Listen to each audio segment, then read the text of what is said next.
Hello! It's live. I'm just going to connect the microphone and then I will start saying something more important. Give me a second. There's no one here, but that's okay if someone watches. Yay! Is anyone afterwards? I don't know what this is. There's no one here.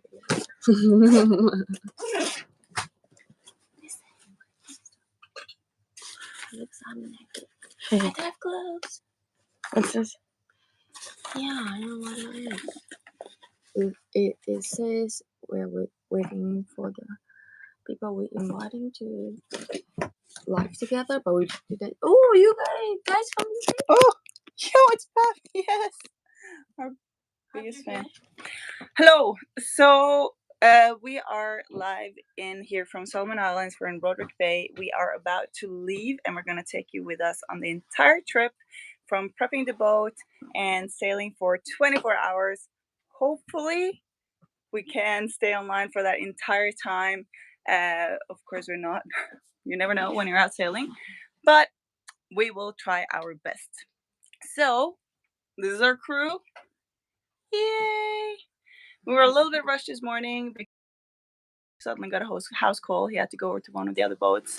They were having vomiting, getting quite sick from a coral.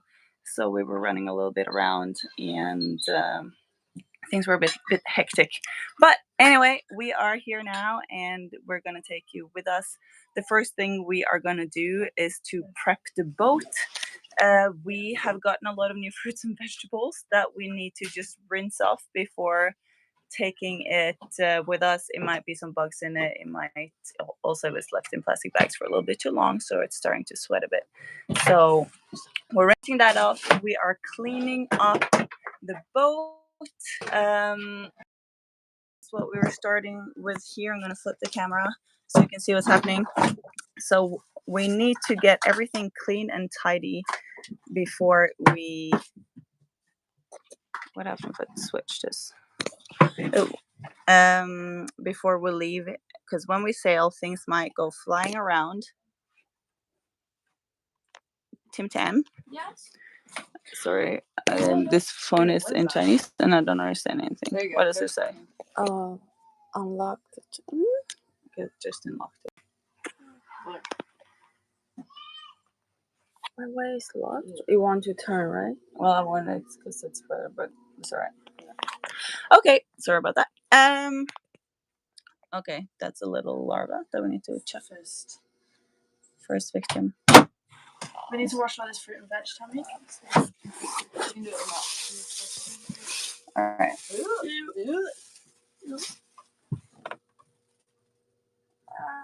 Larva that was in our food needs to go. Okay, so the onions, we just need to wash them in fresh water. I got a fresh water bucket there. I started, but then things happened. So I just rinse it off, put it in this bag. We need to keep the onions and the potatoes separate from each other because they make each other go bad. We also got... Well, we should rinse it off. Take off some of the outer leaves that are bad, and then the ones that are bad we will throw away, and then we'll leave the good parts. That's a good thing with cabbage, that it got all the layers, so it's probably some good stuff in there. And that's how we on the boat also make sure that the cabbage is lasting for a long time, is that we take layer by layer instead of cutting into it, because then it will last longer.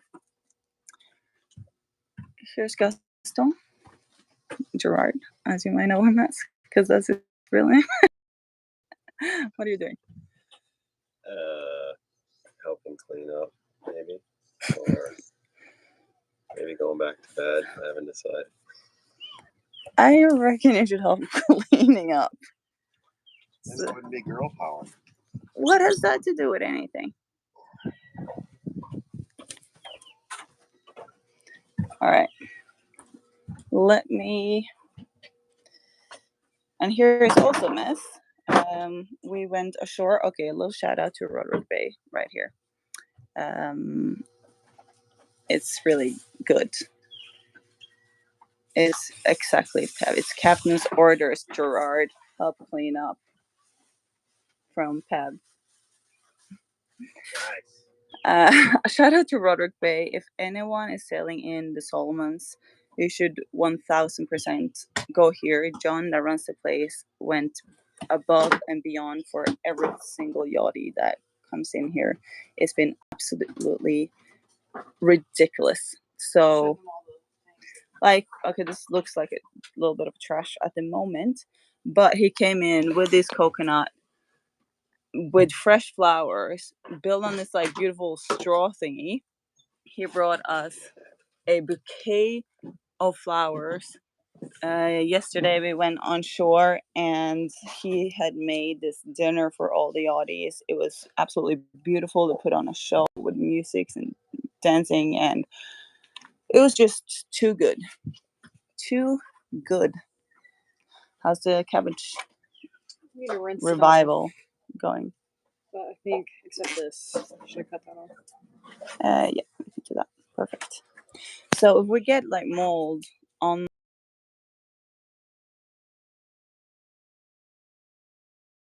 real quick, we don't want it to spread to anything else. So we try to check it often to see what's up with it, and then we throw it in.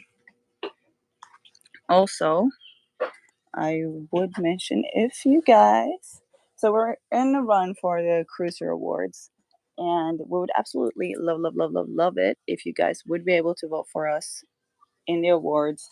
We're gonna put the link in the comments. I just need to figure out how to do that because my phone is currently in Chinese and I do not speak Chinese at the moment. So Amy, what are you doing? I'm rushing everyone's everyone's stuff because when we're sailing, obviously we don't want it moving around and things can smash and fall everywhere. So gotta make sure there's nothing on the surfaces, because we had an incident as well with the camera that was left on the side, and then we hit a big wave and the camera fell on the floor and smashed, and now it's held together with tape. Yeah. So it's like the worst lesson, the worst item to learn that lesson. Yeah. From. It could have been anything else, and it would have just been like, oh, okay, we remember. But now, yeah, it's very ingrained in all of us to not leave stuff on the sides. Absolutely. Let me just get Tim Tam over here to Tim Tam. Hello, morning. 早安, 早安, 早安. What does it say? Which one? So I went to comments and then I just wonder what it says. Ah, Patricia Capsor, haha, how's the cabbage duck? Okay. Girl Salem. Haha, okay, nice, thank you.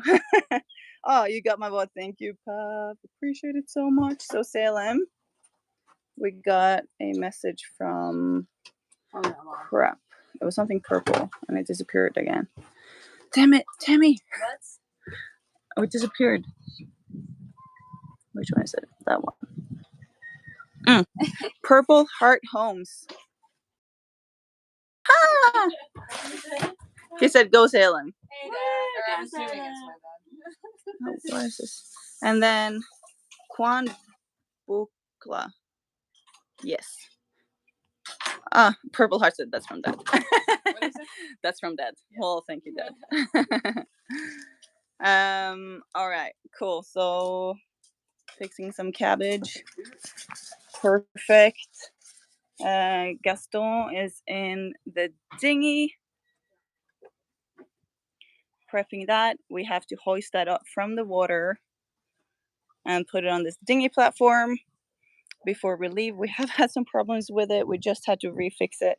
So on our last sail, we needed to keep the dinghy just inside the boat, which made it an even bigger mess than what it is at the moment. All right. Great adventures, you guys. Thanks for sharing. Oh, thank you, Kwan. I really appreciate it. Sorry if I can't pronounce your name right. we will soon get going for the actual say, but we'll still have like 23 hours of sailing left, even if we're extremely slow on this. And I will just make sure I'll share that link with you guys.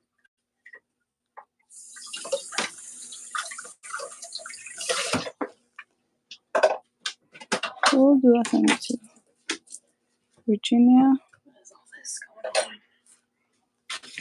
on? Oh, we just changed the bag. Or change the bag. Use the other bag for the. Yeah, because the other bag is very good for storing potatoes and stuff. So I had to just chuck it in there, and then I left it on the floor. Whoopsie! All right, a little bit of Tammy action here. Okay.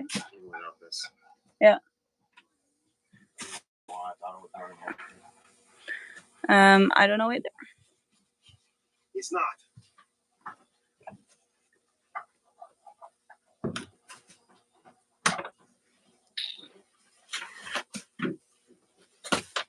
Let me see. What is up here? Chat. Paste. All right, so. Thank you. Perfect. So in the chat now is a link coming up that we would extremely very much appreciate if you guys clicked on. It's supposed to come very soon, at least. Hopefully. Camera on me. Yeah. I'm bringing the tripod to our captain, so if you don't need to use the hand to hold the phone all the time. Now I need to use my hand. This is also like some struggles of being on a YouTube boat is that we always have to put right into my. Oh, sorry. A little bit messy here. I'll put the phone.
Back again.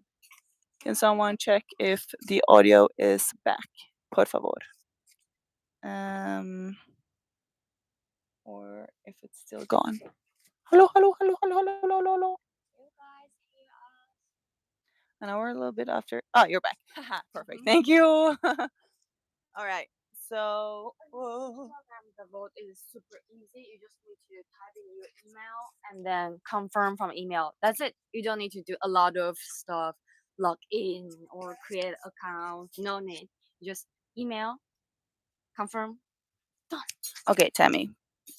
Can you help me get this link there and we post it? Because it doesn't go through from mine. Maybe it's like spam. All right.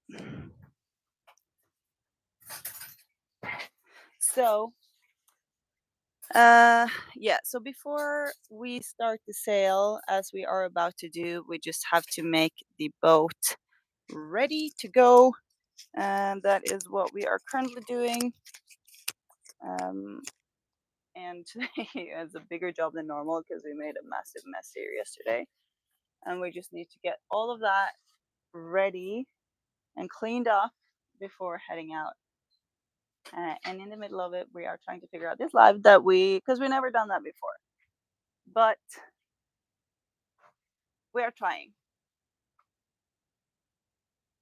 Also, if you have any questions, feel free to ask us at any time. Oh, yeah, I would just wonder if it might be caught in spam. But I can't send a link from here. Maybe if I log in as me, as Sailing Reflex.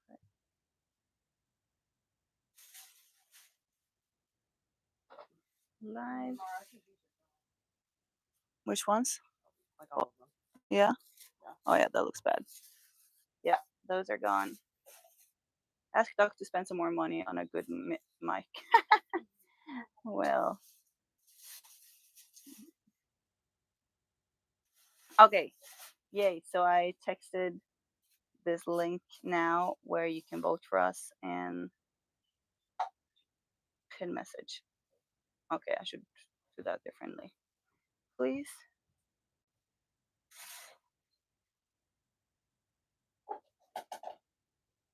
What's the scariest situation you ever had?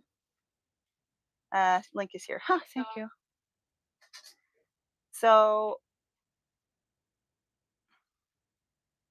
the scariest situation, I'm sure we have different stories, so we can go around and tell different ones.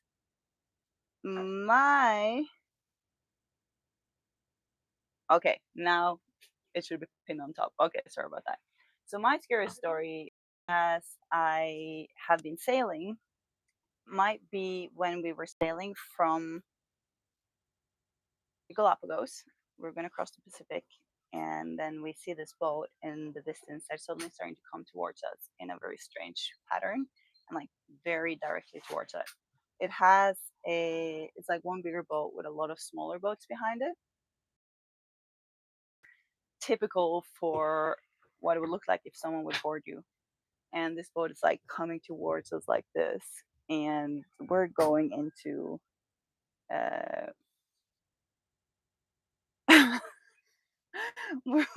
going into Hello. okay emergency mode. So what we do is that we are prepping the boat for an attack. We don't really have any weapons on board. We got our spear guns out. We put Brian up. Brian is was one of the two males that were on the boat, like with the spear gun, trying to look scary. And the boat was coming really, really close, and we take down the sails, turn the engines on, and like try to escape. And it keeps following us for a bit, but then it turns and goes the other way. So I mean, in the moment, even if like we were just in emergency mode, so it didn't feel so scary at the time. But then afterwards, when you realize what actually had happened, that was a bit sketchy. So Brian, that used to work in the Coast Guard, he thought it might have been a drug boat, and that they thought they were going to deliver it to us. And then they realized that it wasn't us that was the target, so they turned around. But we don't really know. But it's quite sketchy in some of those situations where you don't know what's happening. We had to turn off the AIS and turn off our lights at some points when we are in areas where it might be pirates, just to be safe, or a little bit safer at least. No, I think they're just they're drying. No, so we want to put them in. It's Tammy's. So what about you, Salem? What's your scariest moment on the boat? Does it have to do with sailing specifically? Like on the boat though. But my scariest moment thus far on the boat is the fact that I thought I was going to die from a toe infection. Because when we got on the boat, we were doing yoga for some of my toe skin to peel off. This is appropriate for this. And then it got infected and it got all yellow and it got raised off my toe and it hurt really bad and I couldn't walk on my toe And then we had to perform some surgery at our dining room table, and pus exploded everywhere. But now it's great and it's fine. But like Doc had to go this morning to do a house call, a boat call on someone that had an open wound and is now throwing up and is really sick. So it's kind of scary when you get cut on a boat or have an open wound because they can get so dirty so fast, and especially because it's so hot here, bacteria is everywhere. Tammy? Hi. Scariest moment while sailing? My Scary, scary moment for sailing? Thus far.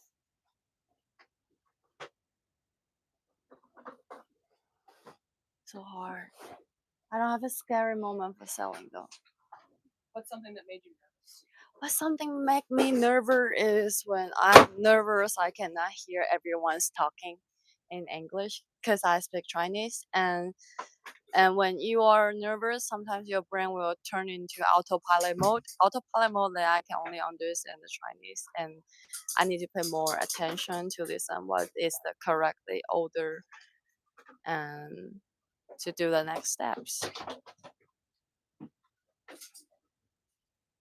Yeah. The scariest moment could have been whenever all of our stuff fell into the ocean. Yeah. Yeah. And there's a time we are practicing the man in the man off the board, and Helga the Mara just jumped into the ocean and we need to rescue her, and that is a really emergency situation, and also because we don't know she's going to do the second jump, so everyone is really in the emergency mode, and like we're not being fake practice, is like really he's like unacceptable, and we need to rescue her because it's so fast, we're moving so fast, and she's 1 second she's already so far away from us, and we need to rescue her in the right way, unless we really make the practice into a really excellent. We don't want that. Yeah. Emmy? My scariest moment is when we got to the Solomon Islands. We heard a lot about it being dangerous, and then we got there in the dark, and this guy just like canoed over completely, like, I don't know, and we thought that he was gonna pirate us, and then he like came and pulled up and like sat on the boat, and he was like, oh, trying to talk to us, and then he was like, oh, can the guy, what's the guy's name, can the guy speak? And Doc didn't hear him, so we were all just sat here like, what do we do, what do we do? We were all sat outside, and then yeah. And then yeah, we were all super scared because we thought that we were gonna get pirated, but turns out he just wanted some money. And but we didn't give him anything, did we? No. We just intimidated him back, and then he left. My other scary moment is whenever whenever we were at this place in the Solomon, we're at Lum Lum, and it was in the Solomon Islands, and all these kids were surrounding our boat, and then this one comes on board all of a sudden, and he was asking for an American, and Doc is the other American, but he was asleep, and so it was me, and he brought me over this boat, and he was like, "Can we speak in private?" And I was like, "No." Can we talk right here? And then he was like, no, can we speak in private? But I was then realizing that you really can't get too private on a boat. So we just went over here to the front, and I was scared. I thought that he was going to like do something bad. And then he just whipped out 15 USD and he was wanting to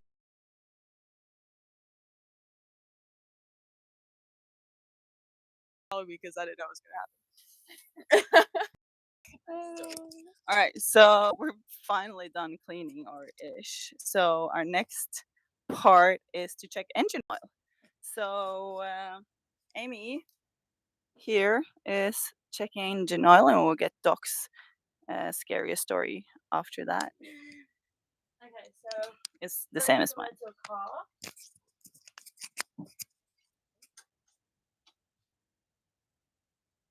So wait. Let me pull this out, clean it. Great angle here. I'm not the best camera. Put it back in. And then we check that it's in between the two lines, so that's perfect. Put it back in. And then we check the sail drive. Yeah. On the other side. Oops.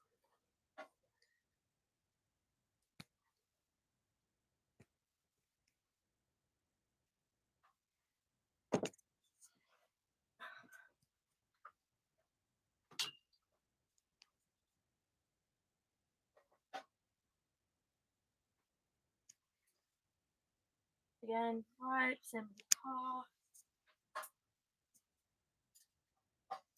And check that it's between the two lines, although this one's too full. That one's fine. And then we have another engine on the other side, so we do the same on the other side before every sail.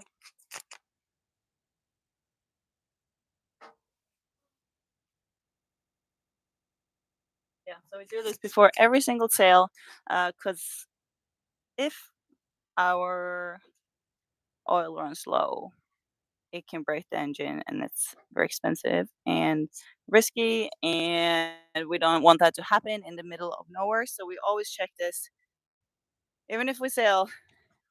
It's like the next day we check it all the time, and then we go on the other side and do it on the other engine. And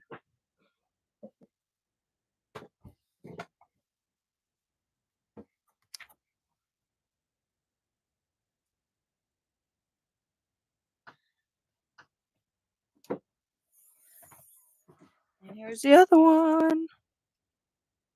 And because this one is facing the same, it's a bit harder to get to.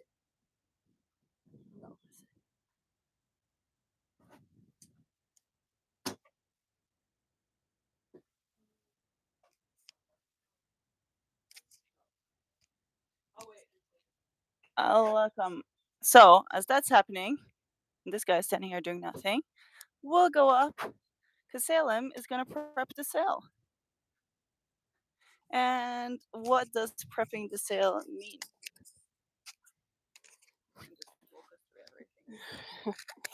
Yeah. And I'll Oh do no. it today. This is close we're at.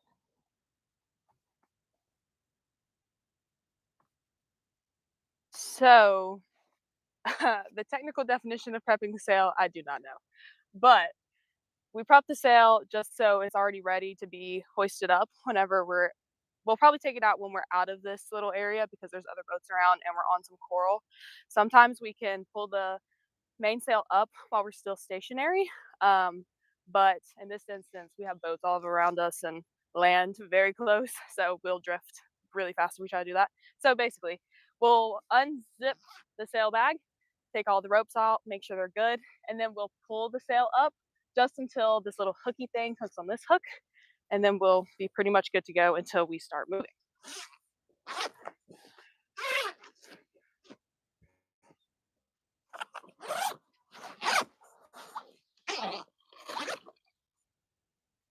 Oof.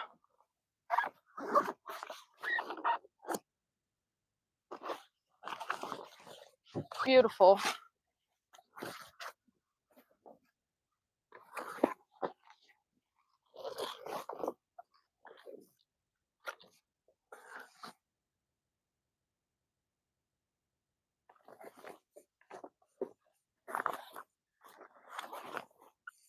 These are all the reefing lines.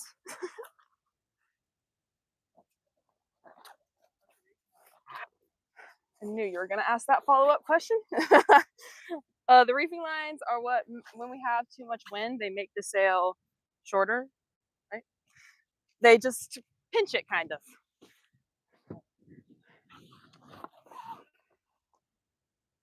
Right, so then we have to, this is my favorite part for no reason, just unclip this. And then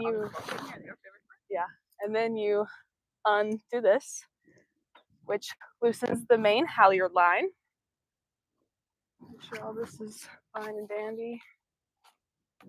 All right, so now, yeah, you don't fall. So you see this little gray hook ropey thing? right here. We want that to hook on to this.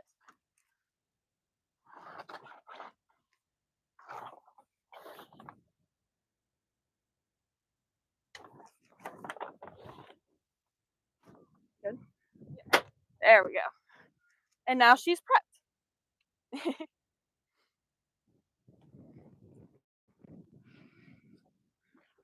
Sweet.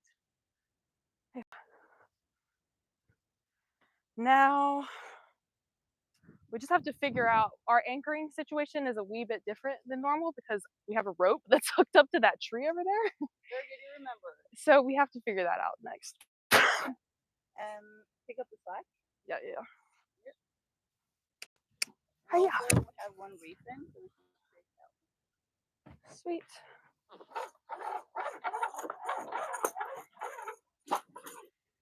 Oh, heart attack, or did you just jump in for fun? I still have this on. That's every day we ask that. Because he likes to randomly just jump in, and he's old. And it looks like it's falling every time. But I think it's just gonna go and take the stern line off. I assume that's his plan. All right, do we need another person for assistance? Which one is it? Oh, it's this one. Nope. Oh, just kidding. It's not that one because this one's short. It's the blue one. It's the turquoise and white, slightly chevron striped rope. All right, so what are you doing now? Well, I'm taking it all out of this little bag because ropes like to get tangled. But basically, what we'll do is we'll open this thing, whatever this is called, I forget. We'll open the little thing that closes it. And somebody will go over to the area with all the ropes. Mast? Is that also called the mast? That big long pole? I didn't know if there was another name for that. Like the mast, the long pole that goes up. Oh yeah, okay, that's the mast. Not the boom, the mast. Okay. And Mara or whoever will pull that from here, and then we'll go over to the end of the boom and we'll do some more pulley stuff. Basically, you're just pulling this long rope, which is super, super long, until it gets about this long. And that's how you know the reef is out. You want this? Perfect. Amy, can you be on reef duty on the boom side and I'll be on the mast side? Perfect. So the reef line goes here and then hooks on here onto the sail and then into the boom. So when we reef, we kind of pull a part of the sail down to make it smaller and we tighten it with this line. So we kind of hook on to this side of the sail and on the other side of the sail and just pulls it down to make it smaller. But now we want it bigger. So I'm pulling it out again so we can hoist it all the way up.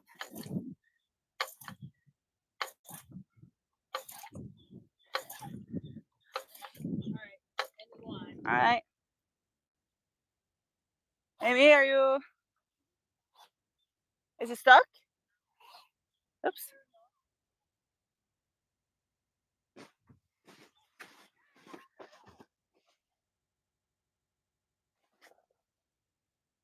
What was it? What did you say? It's not coming through. You're gonna pull it. Okay, so pulling.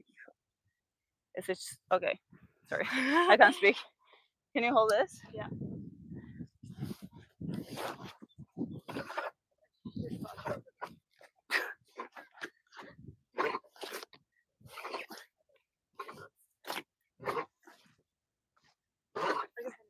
Okay. Cool. I'll slack it here again. I got you.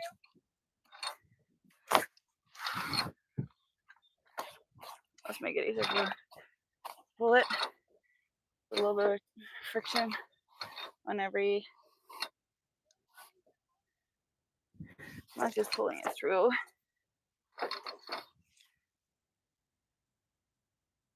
All right, good. Perfect. So we still want a little bit of slack here because we need slack on both sides to pull it up. I'm coming over. So now we have the stern line attached to land. So we wouldn't spin around because it's coral right here. And or if the boat would spin here, what would be on coral, wreck the boat, which is not great. So we had a stern line on attached to this tree to make sure that we'll stay in this position and not wreck anything. So Doc, you assume, Bay watching on the beach here, just went and released it from the tree. And now we're pulling it in and we're getting ready to go. So Ames, will you start the engines? And Yeah, I can do that. Start the engines, turn the nav instruments on, all that. Just then you can swim here. Okay.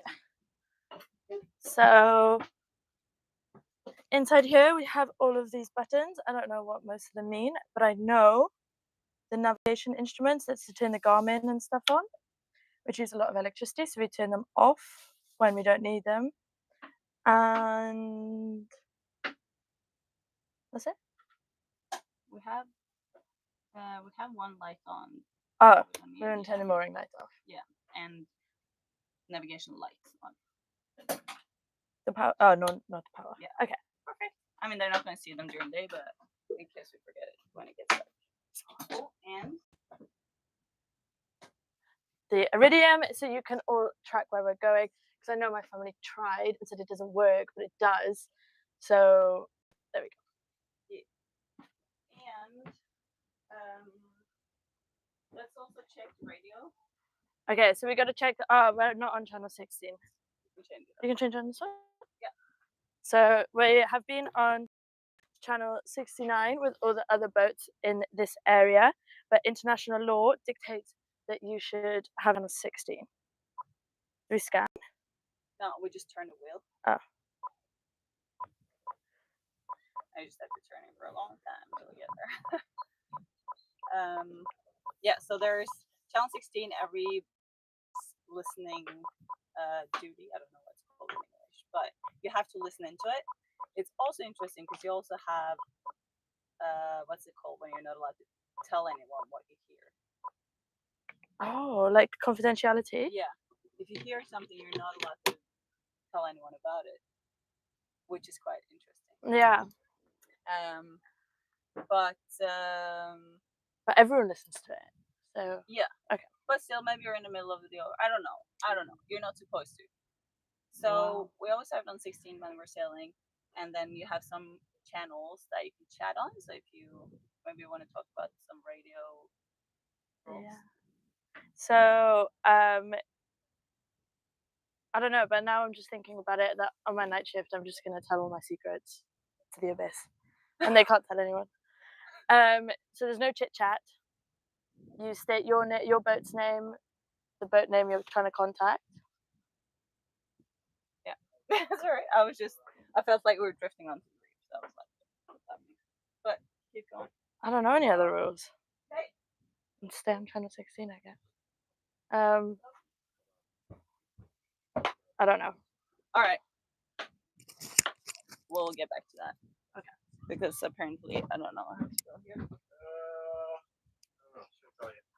Hello. What's up? How are you? I'm fine.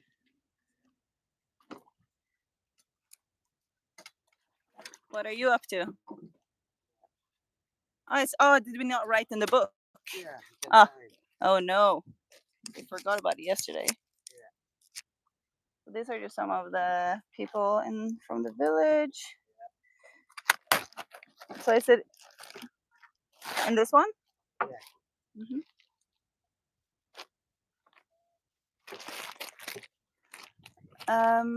So the man who lives in the village. Oh, do you want to? Yeah. The man who lives in the village get all the yachties to sign this book. I think he said this is his third book that he's on. Yesterday he was telling us how many yachts come here a year? Like 10 to 15. And there are 4 boats here right now. So this is a busy time of year for him. So Mara's just leaving him a message. We've had this before. A chief from a village had everyone who visited sign this book, and I just think it's really, really cool because he can look back, but also if we ever return, we'll be able to see this message, which is really nice.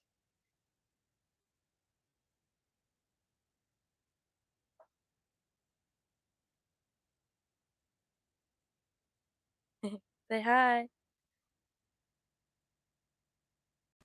Cute baby with the little oar.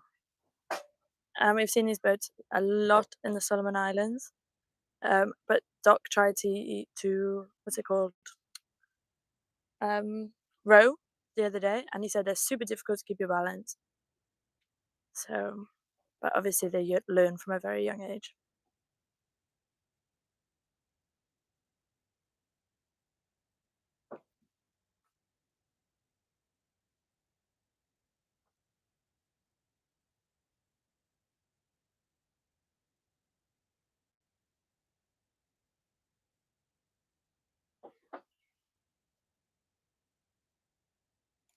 And this is where John lives. Little island. I think he said there's about 45 people living there.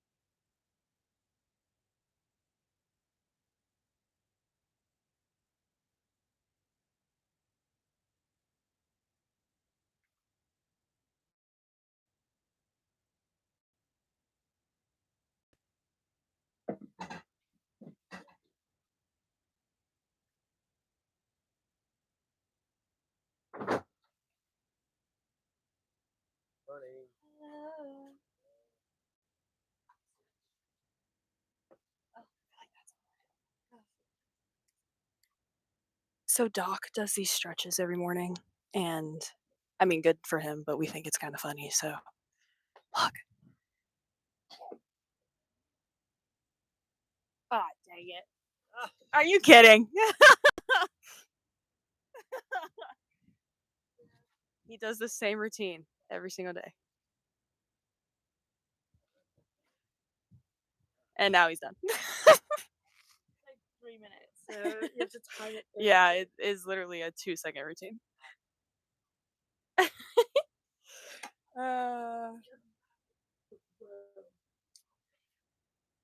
Is it okay?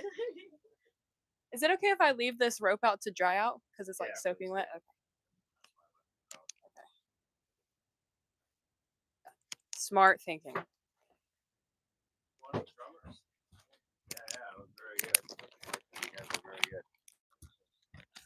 All right, thank you so much for dropping by. That was very nice. Okay, thank you. Bye. Okay, let's get this road on the. I don't know, just show on the road. That's what I was trying to do. All right, Tim. How do I see the comments again? And this one, as you can see, this is some, it will be high. Yeah. And this is, Because I tried that one and then. for now, I don't know. You can use. All right, let's go.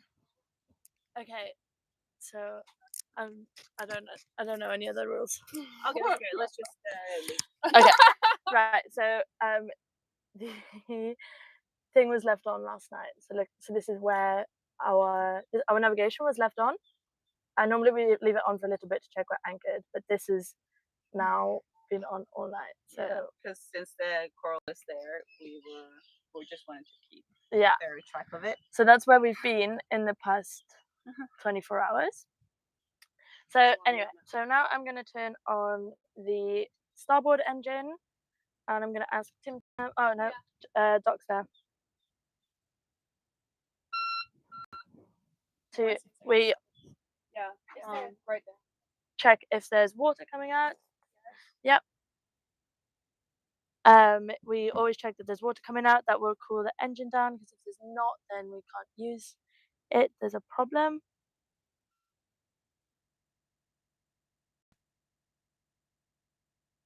Yep.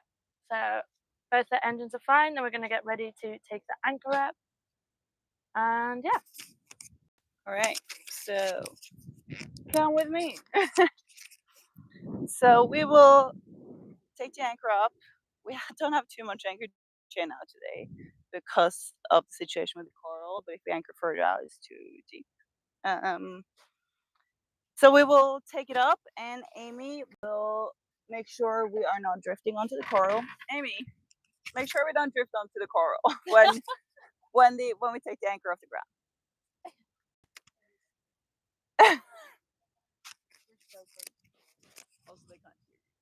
We're so close to the coral. Yeah, so just always keep an eye that way as well. Maybe we can have someone looking that way at all times. If you have someone, yeah, you can just put that somewhere. So we have a bridle on the anchor. The bridle, make sure that if it's a wind gust and like, wait, what? He's fishing with a machete? No way! Oh, film that guy. Yeah, this guy is standing with a machete trying to fish. That is the coolest thing I've seen. What the crap? Now he sees all of us watching him. I gave up. All right, let's go back to anchoring, but keep an eye on him. All right, so we have the bridle on the anchor, and that is a rope that is attached to the boat. So if a gust of wind comes and like throws the boat backwards, the bridle will make sure we don't yank on the anchor chain, but on these lines instead. So I'm gonna now take the anchor up. Salem will hold on to the bridle because it's not attached very well, so we just need to do that to make sure it doesn't fall in the water. I mean, the worst thing is that we have to jump in, which is not very bad. I actually would like that. Okay, ready, Salem? All right, bringing up.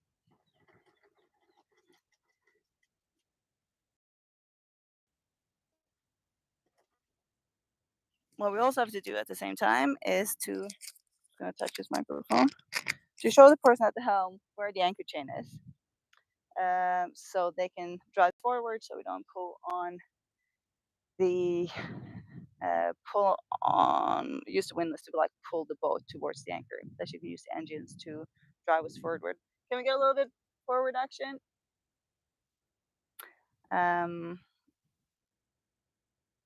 But then we can just pull the anchor straight up without actually having to tow this 20-ton boat at the same time.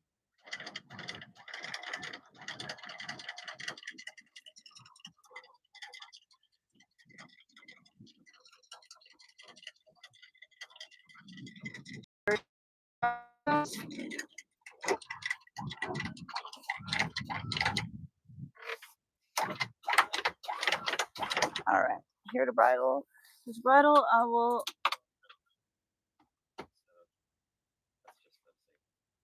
Yeah. But I like to put on the safety. All right. And yeah, let go. Bridle is up. And then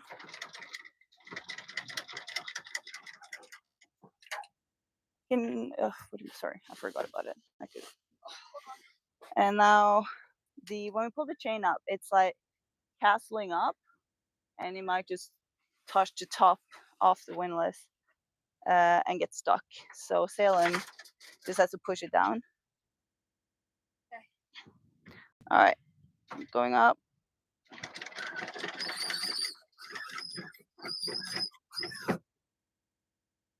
So now the anchor is a little bit on the side. We can either wait for the boat to drift or get a little help from the engines. We're lucky on a catamaran, we have 2 engines, so it's easy to maneuver both ways instead of just having one. It's still absolutely very doable, but it's just easier.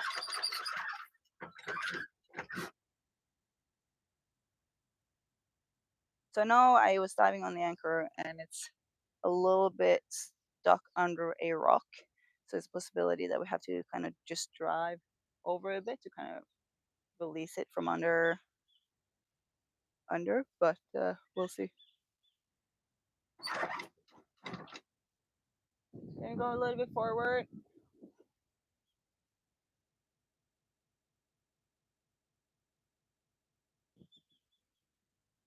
So we're probably like stuck under the rock now, so we might have to like tilt it out. But just chill, chill, chill, chill.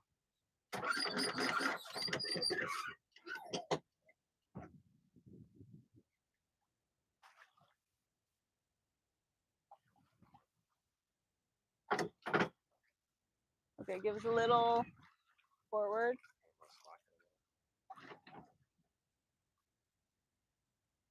Yeah. Just very slow.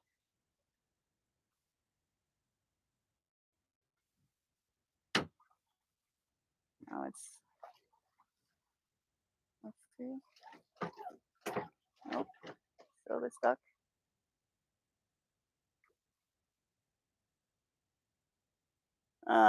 So we still, so the rock is about here, or okay, not here, but the rock is here.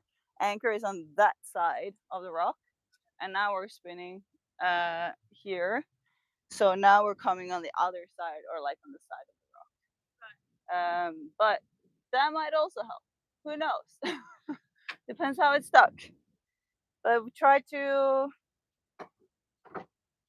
okay, try to go a little bit forward.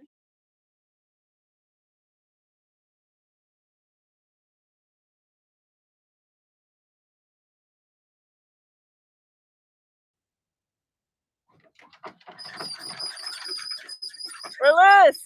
Yes! So we're off the ground. Make sure we don't drift on the coral, okay? Because we're being pushed towards land. Yeah. Removing some castling in. Okay, hands off. Yeah.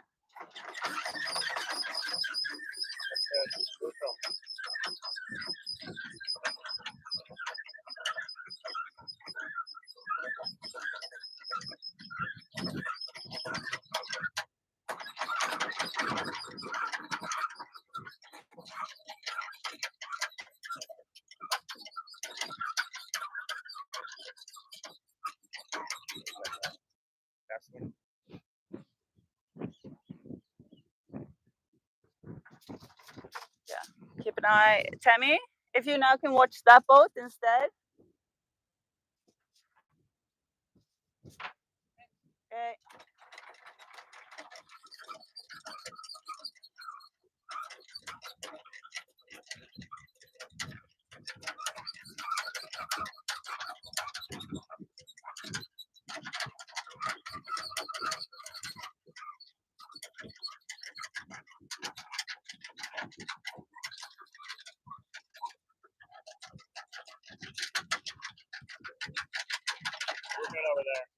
Is it okay? Okay. Yeah.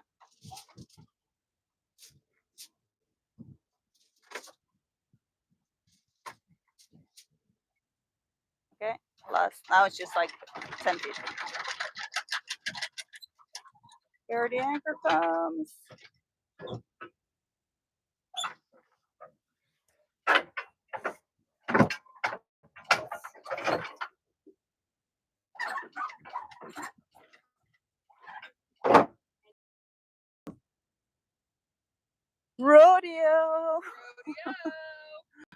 All right, take us out the same way we came in.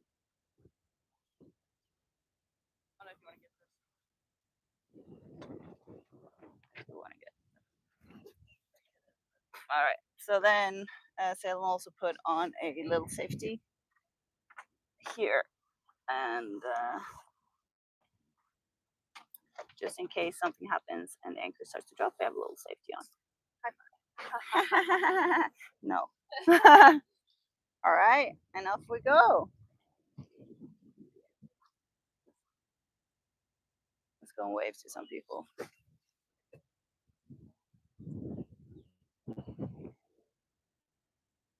These are people where. Oh. Bye. Morning. They just pull their boat.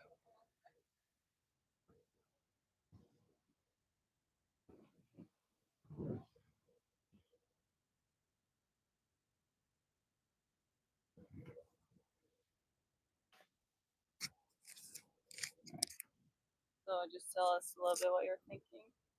Okay, so we're gonna go out the same way we came in because that's the best way to know that it's safe.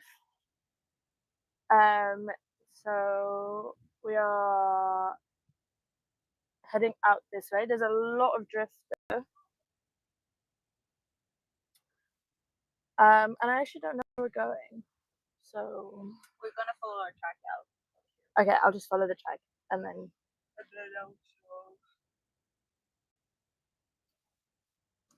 Yeah. So let's just go out here.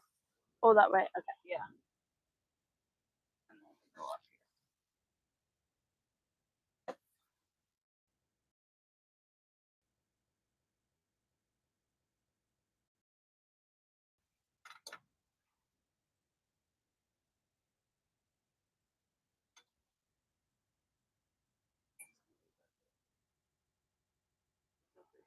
If you want to.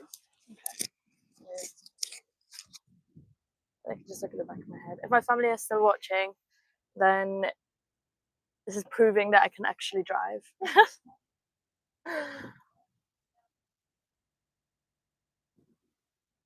And yeah, it's a bit hard. It's hard to steer to the right because when we hit ground the other day, which you'll see on the next episode, we broke the rudder.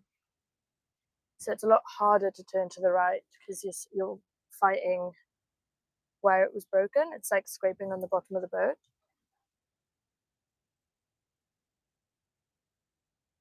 And then there's a lot of drift. So it might look like I'm going all over the place, but I swear I'm not.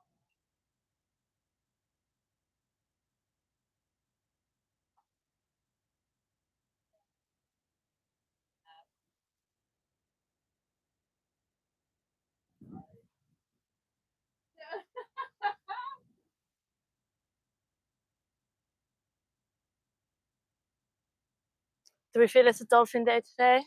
Yeah, what's the percent chance of dolphins? I think it's because right now it's very calm. All right, so we got some comments. Okay. You have anchored shirts on. Ah, yeah. Hey Helga, it's old Captain Aga. Oh, hello Aga. Thank you. So Aga was a guy I sailed with from Florida to Panama, actually. And that's when I met Gerard on this boat. So cool that you're watching. I hope you're doing well. Where are you at the moment, Aga? We need more volume. Okay. I don't know. Vote sent. Good luck. Oh, thank you, Pav. Thank you so much. Yeah, if you guys can vote for us, we would be very, very grateful. The link is in the chat. Finally, a revenue source. Yeah, go for it. Oh, all right. So, yeah. Awesome. Shireen Gears, looks beautiful where you are. It absolutely is very beautiful where we are. At the moment, we're in Roderick Bay in the Solomon Islands. We just came in here yesterday. We wish we would have spent some more time here because it's absolutely beautiful. But we are gonna go to a place where turtles are hatching at the moment. So and there's only 3 nests left, and we have to get there. So we just have to leave now to be able to see it. We're going with another boat, Olivia on Juniper. I don't remember her YouTube. Do you remember her YouTube? Wilderness of Waves. Wilderness of Waves. Check that out as well. She's super cool. And not right now though. Don't leave this live to check that out. But at another point you can do it. And we will probably sail with her a bit more on this leg because we're going to pass PNG, which is a little bit sketchy. She's alone on her boat. So if we can go together and support her a little bit, that would be nice. Maybe someone else will jump on her boat for a bit. Who knows? We will see. Anyways, what was I talking about? I don't know. I was talking about this place. That was really nice. So if there's any sailors out here, like if you ever come to Solomon Islands, go to Roderick Bay. John that runs the Hideaway Bay, he is like he went freaking above and beyond for us. It's been so cool, and he just does that for everyone that comes here. So check it out. Marcio, hello from Portugal. Well, hello. Yeah, Salem loves Portugal. She will move there at some point. Faux show. Mark Outlaw. Regards to Gerard from Outlaw. Like the new mission and the crew delivering the support. Oh, thank you so much. I will let him know. I'll find him at some point. Oh yeah, that's true. He's like sleeping on the bow. Classic. Aga sounds like you need to service the bench. Well, we always do need to service it, and we do always service it. Today though, it was extra rough on it because we were stuck under a rock, but it's okay. Kwan, let's go. Well, let's friggin' go. This is the start of a at least 24-hour sail. Hopefully, maybe it's gonna be less if it goes super fast. Who knows? Why wasn't the scariest moment when you had to poo in a bucket for 4 days? Always for Amaga. So when we sailed, on like day 1, the toilet got clogged. We only had 1 toilet, not like on this cruise ship where we got 1 each. And yeah, it just got clogged straight away. And we had this bucket that everyone had to use as a toilet. And it was like I think it was, I don't remember. I think it was in super rough seas as well. Everyone were seasick. People were really, really bad. And then we had a bucket as a toilet. Yeah, literally. So that was interesting. Wasn't scary though. But it was a challenge for sure. And I mean, it happens all the time. If you haven't had a clogged toilet, you can't really call yourself a sailor, I would say. It's the same as if you haven't gone aground, you're not a real sailor. But, you know, that was one of those memories I will cherish forever. So thank you for reminding me, Aga.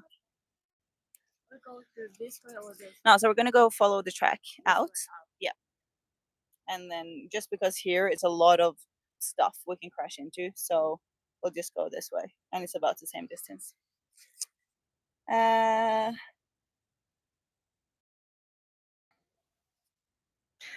Aga, now you're just talking bull crap. So don't. Now it's too much. This is not true. What is commenting at the moment? Did I accidentally like his comment? Shut up, Aga. 1 second. Can you hold this? Yeah. I will. So now I'm gonna sing for you all. Been waiting for this moment for at least an hour. Nice to meet you. Where you been? So one of my favorite memories on this boat is on our swim platform.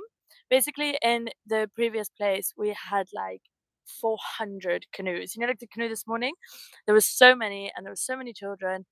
And then, so on this swim platform, like where we put the dinghy on, Mara got the ukulele, Doc got the guitar, and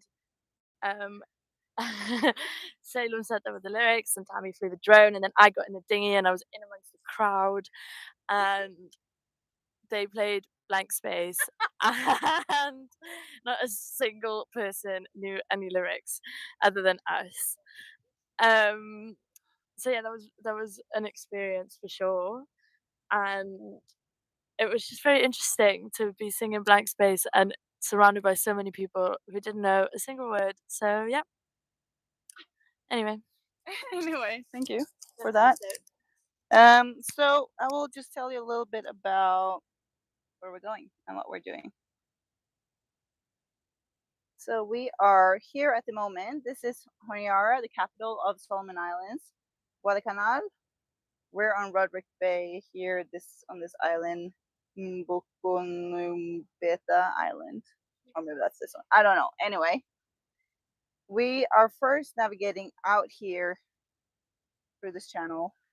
We could go up here as it's suggesting, but it's so many things here that since we're so focused on filming, we might miss something. So we just decided to go under instead. Then we have this very long stretch, which is about 144 nautical miles, which if we go 6, we will be there in 24 hours at this point. When we get to this point, so this is where crew, please pay attention. We can't aim directly towards where we're going now. We have to aim to the spot underneath, because here you have all these passages, and it's a bit sketchy, and we have to go through at a very specific place. So we have chosen the West Passage to go through. So we have to aim to arrive here under this, and then we go through this West Passage, and then up here to Arnarvon Island, where they have this turtle sanctuary, and we will go in here. So this is not a great, like, if I didn't know this place, I wouldn't be like, oh, let's go here and anchor, because it's not sheltered at all. The wind is coming from here. It sounds like a very stupid idea, but we have some people that are there, and they've given us it's okay to come, and it's we're gonna be okay. So we'll go here. Hopefully we'll see the turtles hatch. They won't hatch in the next 24 hours before we get there. Spend some time there. Hopefully be able to volunteer a little bit as well. Olivia, that is on a different boat that's going there now. She has talked to them and will be volunteering, so we can hopefully join that part. After that, so depending on wind and waves and where we will be hang out, where we will be. Down here, there is a shark spot where you can dive with sharks. It will be cool. This is where we're going to go to check out. That's another story. I don't know why I'm talking about that. Who ends a potluck, and the crew is super excited about the potluck. I know we'll make it there in time, but we'll see. Then after looking at the route, I have to check the weather. So for the route we use Navionics as a classic boating app. For the weather we usually use Predict Wind, because you can also download the weather when you're out of reach of anything. Oh, Phoenix, right behind us. And you can use satellite to download the weather. So as we see, we will go from here and up here. So the wind is coming straight from behind. It's quite light. It starts at 19 knots, and then it will be a bit lower, like 15. Usually it shows a little bit too low, I've experienced. So we add a bit, but since it's from the back, the boat will feel less since we're moving with the wind. So then we will feel like 5 knots less than what it says, but it will actually be 5 knots more than what it says. So it would be actually what it says. That made it didn't. I don't know if that made any sense. But yeah, the wind will come from behind all the time, so we're good. Problem is when we get there, the wind will die out a little bit. So hopefully we will have enough wind to move down south again to get us going. But it's too far into the future to trust these things anyway, so who knows really? Yep. Then we have other with wind apps just to double check. We can check windy. We check local weather. And what we also do is to go on Google Maps or another satellite thing, and we find the places we're going here. I have a look at the satellite imagery and to see where we can anchor, so we can see its sandy spots, if it's any coral heads, if there's any big rocks that we have to be aware of. So when we approach a place, we often put up the satellite and the navionics map and the GPS map here, just to make sure that we're all good. And of course, back in the days they didn't have any of these things, so they just had to look. And that's also why they crashed into more stuff and died. But yeah, that's why it's a massive shipwreck there. But yeah, I don't know if we updated our charts, but the map is actually expiring. Not right here, the end of the map. Oh no, it wasn't. Maybe updated it. Maybe we didn't. Anyway, we will see. We got a paper chart. We will do some paper. Maybe we'll do that today. Look at some paper navigation stuff so you can see how that works as well. All right, cool. So that's the plan. And everyone got it. Cool. All right. Do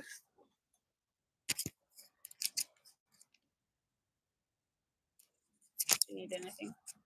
Very good. I'll put this here. If you want to say something, feel free. If not, people can just watch the beautiful view.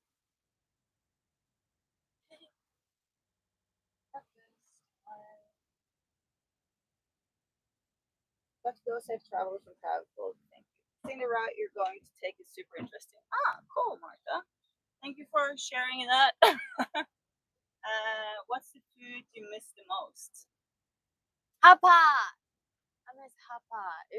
To have a boiled soup on the ship, on the boats, and cooking all the time is kind of dangerous if it's wavy day. And especially hapa is like you cook all the time and boil water in the middle, everyone cook together. Hapa, I miss that. For me, I mean, what I love the most to eat is tacos, and we have it every day. So I'm pretty good, but sometimes I miss like fresh fruits and vegetables because it is limited what we can get here. So we buy what we can get, and then we run out, and then we get cabbage. So we get cabbage, bananas, and coconuts quite often. But other things we need to be in bigger cities, and I do miss just having unlimited fruits and vegetables available at all times. But we try to stock up when we can and try to store it well so we can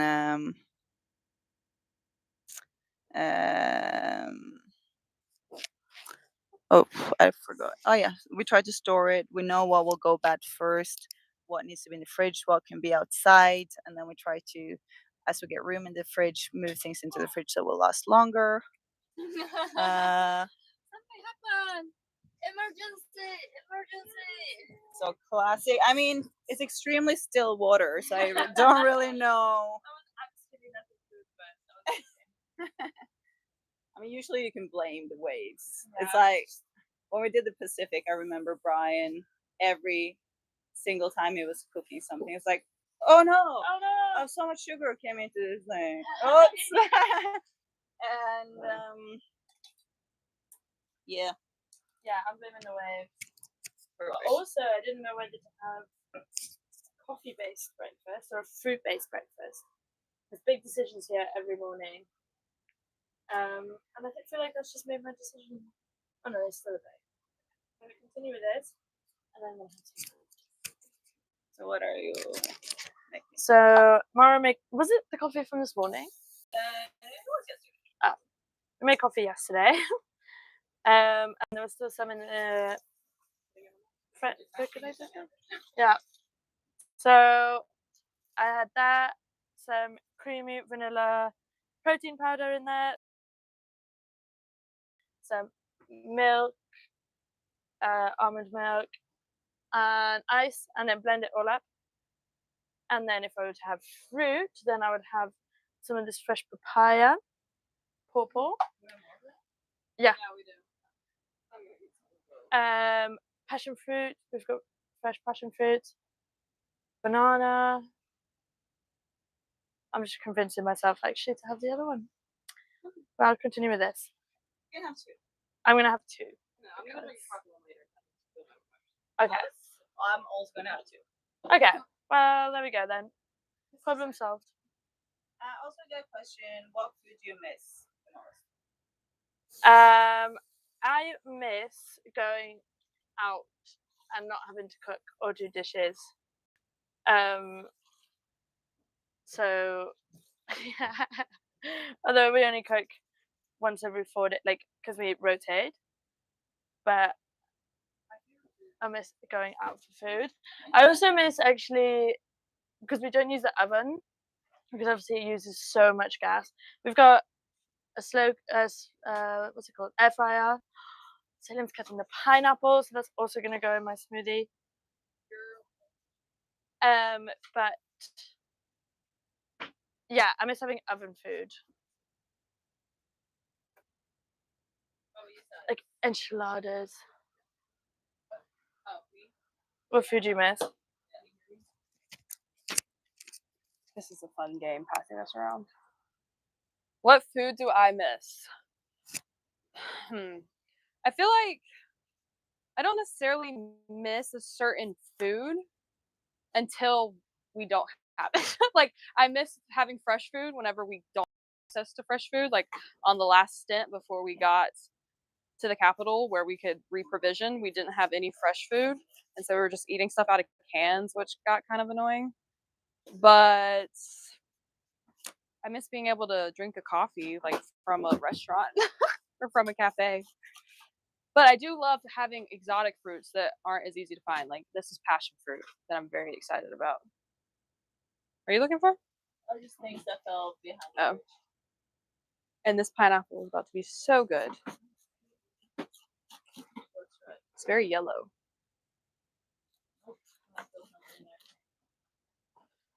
Yeah, so we just said, not long enough. Here. Yeah, something just fell behind the fridge and we can't close it. Yeah. I don't know. Let's see. No, neither. What is this? Which is not what's stopping it.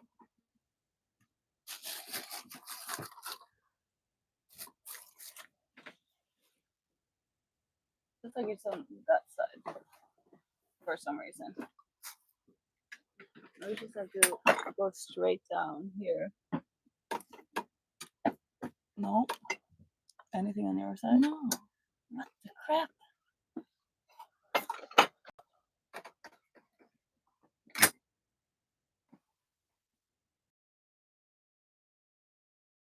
Okay. This is an interesting machine.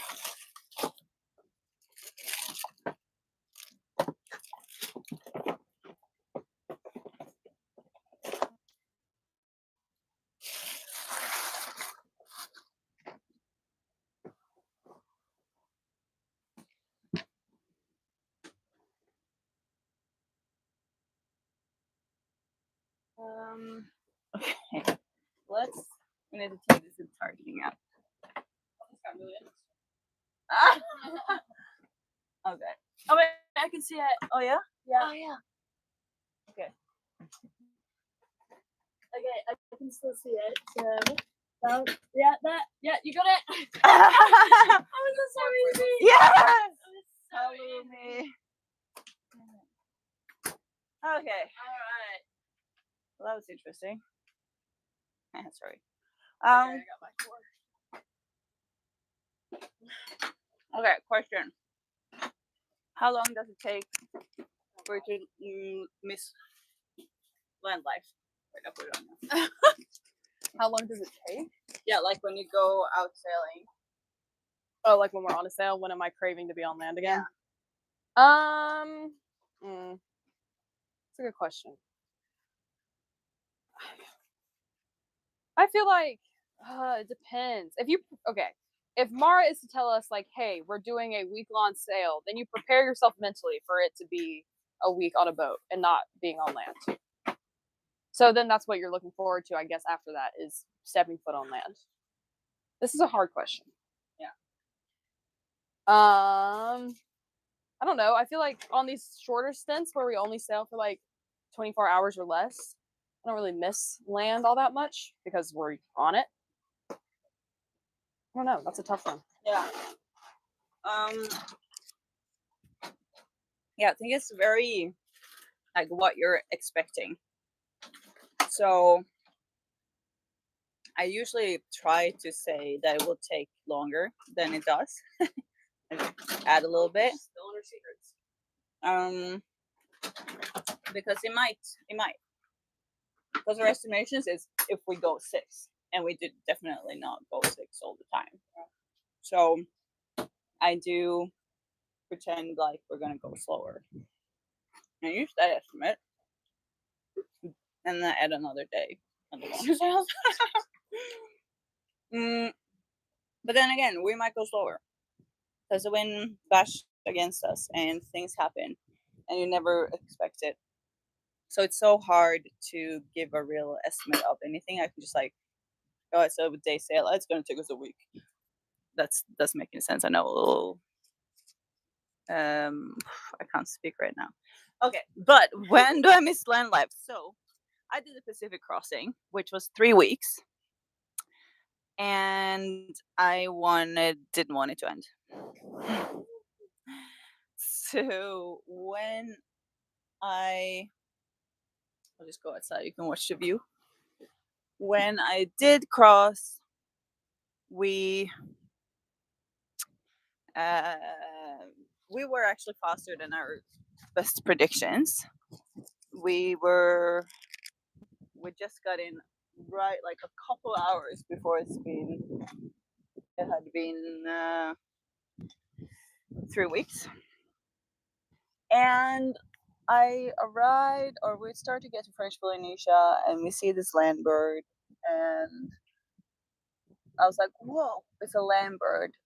We're going to land. And I got so excited. And then, like, 5 seconds after, it just made me so sad because it meant that the trip was over. And this had been something I've been looking forward to for so long, for so many years. I dreamt of crossing the Pacific.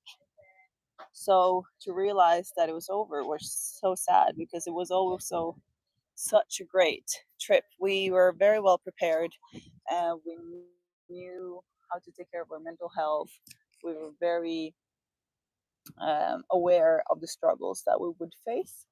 So it turned into this amazing journey, and it's not like that for everyone. I have to say, we heard a lot of horror stories. A lot of people have been struggling a lot with crew, with just the mental state, with rough weather, with challenging things, and we were just cruising through it so easily because, again, like it was because we knew what we were going into, and we did these things that might seem silly, but we had fancy Fridays where everyone had to dress up and for dinner, and we just like come there and like make a nice meal. And it's like, why would you do that? Well, because it just took the tension off things. And everyone was like, oh, do I have to dress up? It's like no one here. What's the point? But it just makes you feel good, and it's really cool to do those sort of things. So that was very nice. So yeah, I don't know when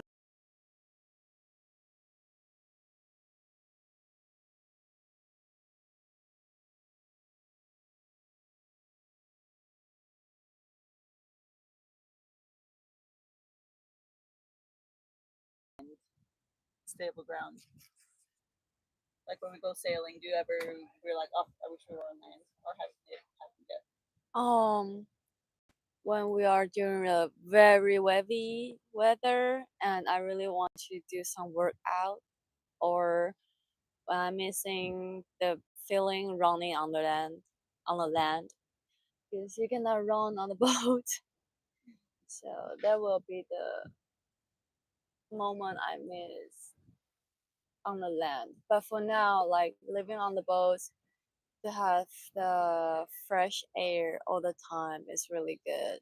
And to wake up in the middle of the ocean is one thing I really like, is because in the middle of the ocean you don't have mosquito, you don't have bugs fly in the middle of the ocean, and that feels really nice. Everything just by the breeze, and you just can let go of all of your worry or those concern on land. You care about how you should wear or what you should do. You don't need to care about all those things on the boat. Just need to care about where are you going to and how to having fun within the nature, and that's really nice. Yeah. Very nice. So we got a question where there was a water filter on board. Does that mean you have unlimited water? Do you guys do ocean showers? So we do have a water maker on the boat, which makes water, salt water into fresh water. So in theory, yes, we have unlimited water. However, that does not mean that we can waste water, because this water maker, it takes a lot of electricity, and we only we got what the sun provides. We can run the generator, but we don't want to because that uses fuel, which is not nice. So we and also every time we run it, is a chance that it breaks. Uh, so as in theory, yes, we have it, but it has broken so many times that we do watch out. We do take ocean showers. So often we would um, use salt water and wash our hair, and then we put in conditioner, and then we do a final rinse in fresh water. So it's only a little bit of fresh water that goes into that shower instead of doing everything in fresh water. Another thing we do is when we do dishes, we do all dishes in salt water, and then we rinse it in fresh water. One of the stupid things on this boat is, but also it's good, like it has pros and cons, is that also the toilets flush with fresh water. So we use a lot of fresh water for the flushing. And because of that, you don't want to flush a lot because you waste water just going down the drain. But also you want to flush a lot because or else your head is going to smell, head as in the toilet. um so it's a little bit of a um struggle of what to do, but oops, but in theory we have unlimited water. Last season the water maker broke 5 times, I think, which was a mess. So we couldn't use it, and we had to just save water and fill up when we got into marinas. We were in New Zealand, so the water quality was good. Here it's not as good water quality. It's also not easy to fill up anywhere, so we're very happy that our water maker are working for now. But to make sure that we always have water, when we get to about 50%, we make water again, because then if it breaks, we know, okay, we need to stop using water right now, and just conserve and deal with it when that happens. Which one is your favorite island spot? So, I mean, we have different ones. For me, I think I would go with Fatuhiva in the Marquesas in French Polynesia. And there's a lot of reasons for that. It's a lot of emotional, I got a lot of emotional connections to it, as well as it is just amazing. So Fatuhiva was the island that we first arrived at after the 3 weeks of crossing the Pacific, and we come into this most amazing nature. Like it's so beautiful. You have these high mountains on each side, and you come in there, and as we enter, it's at night. This manta ray shows up and like guides us in the bay. It was just out of a movie, and it was so beautiful. And with all the emotions of finally crossing the Pacific and reaching that goal, and it was amazing spots I've ever visited. Then there's a lot of other ones. Um, so in French Polynesia, like every place is a paradise, basically. I really like in the Tuamotus, you have a lot of these small atolls, and it's between 0 and 100 people living on each of them. And then there are amazing dive spots. It's amazing coral, a bunch of sharks and fish, and beautiful things to see underwater. The population are so friendly. It's a lot of fruits and vegetables everywhere. It's just an abundance of natural fruits and fish, and it's ridiculous. Then you have places like what's it called, Fulaga in Fiji, which is like the most remote place in Fiji, and the community is so open and welcoming, and it's like a paradise. It's it's so beautiful. Like I can't, if I'm just gonna look at the place and what it looks like, what it has to offer, I can't possibly pick one. But if I can pick one based on the emotions I have connected to it, I would pick Fatu Hiva in the Marquesas, French Polynesia. I'll ask the other ones as well as we go. I just gonna check the other comments first. You sail a boat better than you drive a car, Amy. Funny, I will tell her. How's this Starry Night Sky? It is. Oh, you can't check into Fatu Hiva, right? But people anchor anyways. No, you can't check in there. You have to go up to Hivaoa to check into French Polynesia, but we did stop at Fatu Hiva first, just for personal reasons. How often do you shower? Not very often, once a week. Sometimes takes longer. But with, I mean, real showers with washing your hair properly, it's not. It's like once a week, once every 10 days. I don't know. It varies. But we swim all the time in the water, and we rinse off with fresh water, so we're still decently clean. But yeah, we try to, because washing the hair takes time and energy, and if you wash it a lot, you'll waste more water. So we try to kind of train our bodies not to make our hair so greasy. And with being in salt water all the time, it's all right. So usually it's maybe once a week to wash our hair. How's the Starry Night Sky? It's absolutely ridiculous. Starry Night Sky. So when you're out sailing, there's no light pollution. And in these areas in general, there's so minimal light pollution because they don't really have a lot of lights, electricity. It's the most amazing thing. One of the first days we went up here and sailed and saw the night sky. And she looked up and she's like, "Is that the Milky Way?" And she was just mind blown. They could see it, and it was so clear, and it's the most beautiful thing ever. And it's just ridiculous. Like seriously, it's one of the most beautiful things ever. And we can just lie up here because here is a very great spot for checking out the the stars, and also in front of the bow. And we just lie down here and watch the sky for hours and hours. So it's beautiful, beautiful, beautiful. All right, let's check with Team Tam what her favorite spot is. So Team Tam, Yeah. what's your favorite island or? No, this spot? is just so hard I question. know. One is wondering. What? The first one I came into my head is still the when we made the Sexac and the Ronald McDonald.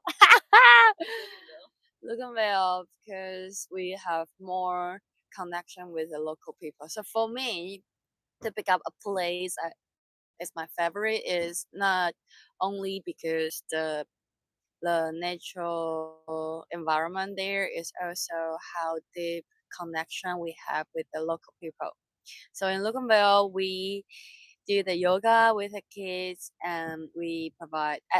We go everywhere. We do the same thing, but in this place, the Saksak and Ramadano, they two people they hang out with us for more than 2 days or 3 days, and they took us to a lot of local place, and they just walk with us to do the provisioning and go to immigration stations to do stuff and take us like a bodyguard and a tour guide to treat us all the time, and they just bring us so close in such a short time. And it's a really interesting thing is one day we go to their village, and oh, should I tell this? But you guys can see in the YouTube video. Is it on already? I don't remember. Anyway, do the we go to pick up the prawn like in the local way, and we go to experience the local stuff like how to chop the cassava and all these kind of the things that will do in their daily life. And before we left, and Ranamadano just just like saying, "Oh, we want to plant the banana tree in our garden, and we want you to do this because every time when we see the tree, we will remember you. When you are gone, we will still missing you." This is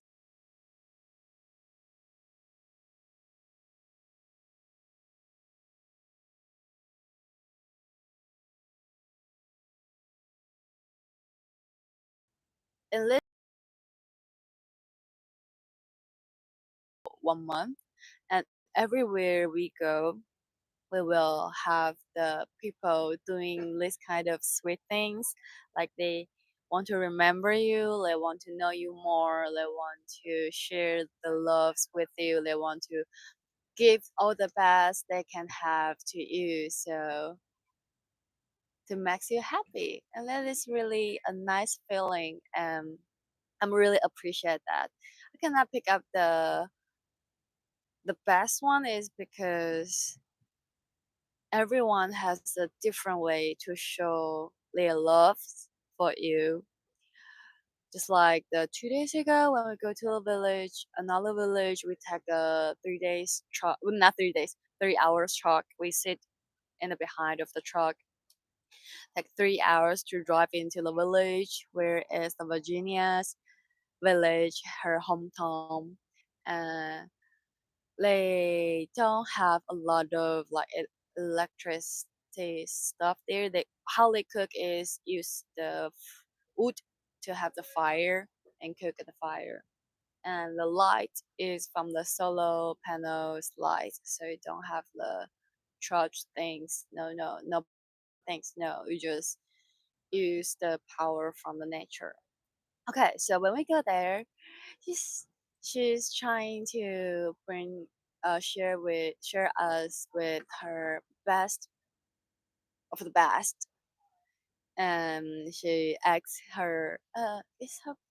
someone to move out from his house so that we can stay in for 1 night as a guest house, and then we have a perfect meal is cooking rice, sweet potato, taro, and tuna can of tuna, and we four girls share together. And for them, they spend time cooking. They spend time to trying to get us fresh water and try to make us relax. That kind of the feeling is really it's really pure. You can always feel like you don't have like for me example more than other because their English is not that good and my English is not that good as well. I speak Mandarin, they speak their own mother language, and for us is much more harder to communicate with each other, but we can still connect with each other through the eye contact or body language, like hugging or smile. Everyone is when this is okay. This is the another part, the most magical part of this trip. I really like it. Is wherever, wherever we go, the people made us just so welcome us. And when you feel like all the time any people you met is appreciate that you come to them, appreciate your exist, you just feel so much love, you're just so happy. And when you are so happy, you are full of love, you want to share more with people, and that is like kind of like a cycle, recycle. Like you get more, you give more, and you give more, you get more. And every day when you live in this kind of environment, you just feel like you live in heaven.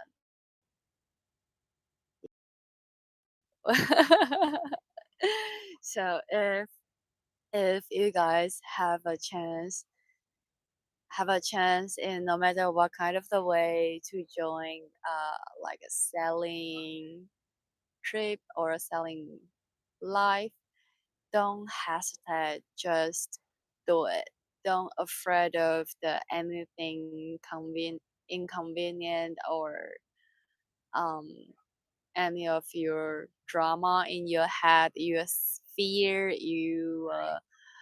your worry thoughts. You just need to let yourself.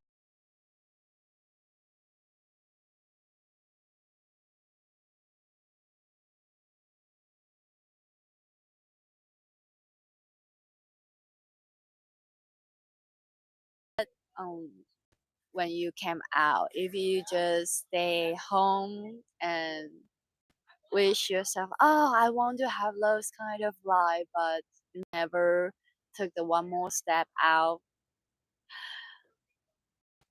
you will always stay there. But once you get the one more step out, like maybe next season,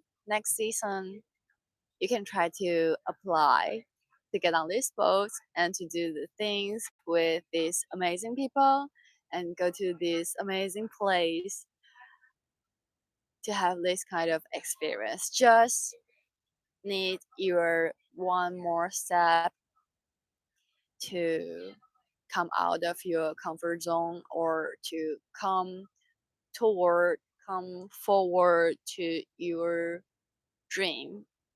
That would be really nice. All right, I just keep talking. I don't know if I cannot see. I'm going to take a look of the comment.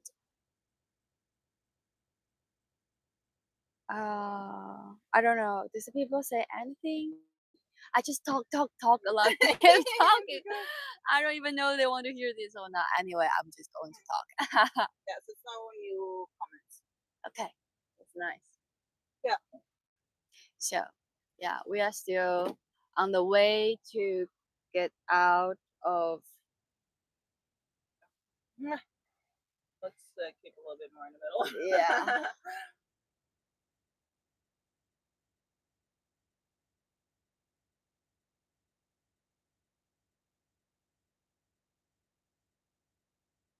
Where's the wind coming from?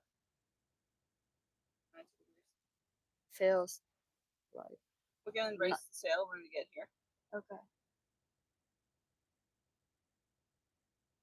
All right.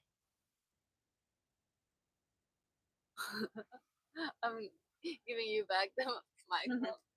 Hello. Hello. So, let me show you our shift schedule that I just made. Which one are we on? Okay, let me hold this. Let's just fill this in. So we do shifts on the boat. The shifts are they're either 3 hours or 4 hours. During the day, it's 4 hours. During the night, it's 3 hours. So the shifts are from 6 to 9 in the morning, 9 to 1 to 5, 5 to 9, 9 to midnight to 3, and 3 to 6. Today, Tam is on the 6 to 9 shift. So she's up now. And after that, Amy is on. Then Doc, me, Salem, and then it rotates. So if you want to see one of your favorite people on shift, that's the schedule that we have. So Amy, she will be up in about half an hour. Is that it? 14 minutes is Amy's turn. Cause 8:45 here where we are at.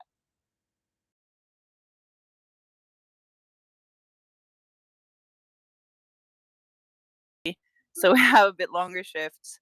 It's also possible to like move around the boat a bit more. You don't have to sit at the helm at all times. Um, we used to autopilot a bit too much. But it's very convenient. Then at nighttime we do 3 hour shifts because it's hard to be up at midnight till 3 or 3 to 6. It's getting friggin' rough. So we shorten it down. So when you're on shift, you are in charge of the boat, of the safety of everyone else. If you fall asleep, you're risking the safety of everyone. Of course, people sail alone and they have to sleep, but we don't sail alone. We don't have to sleep. We do. But all of us does not have to sleep at the same time, so we don't need to actually risk it. So the person in charge is at the helm station, making sure we're not hitting anything, is in charge of the sails, of everything that's happening. Of course, if they need help in anything, they just come and get someone. If we need to reef, we need to be more people. If it's any questions, they're always welcome to come and ask me or Doc or anyone else for that matter. But they are the ones that are kind of in charge at that point. So it's an important job. These girls were thrown into it after being 12 hours on this boat. They were like, okay, you're on shift now. Bye. What did you say?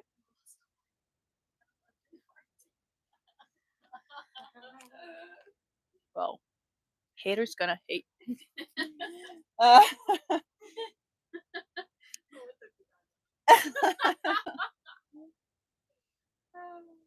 so yeah, this is the schedule. We also have a schedule for cooking and doing the dishes for dinner. Breakfast we just do by ourselves, especially when we're sailing. People get up at different times because someone just had a night shift. Someone is rested and good, so we eat breakfast by ourselves. Lunch we often eat it together. We don't have a set schedule for it though, but for dinner, that's the time when we all come together every day and we talk about the day. And today it's Tammy that is cooking, and Salem is doing the dishes.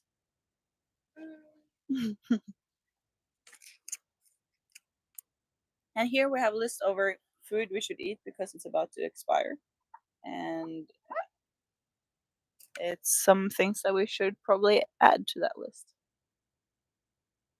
Mm, yep. Let me go and show you the view again.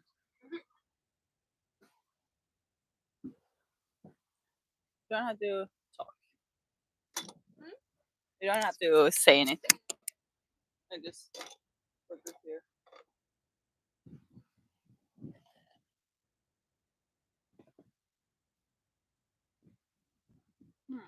Beautifully said from Fawn. That's probably to you. Probably not to me.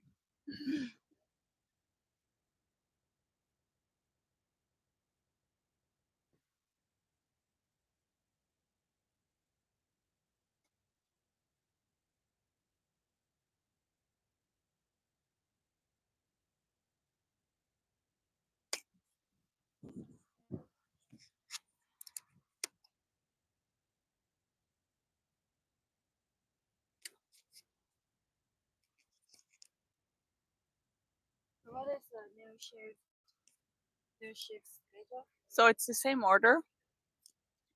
So after you, it's Amy. Then it's Doc. me, Salem, and you. Right side. Under the nose.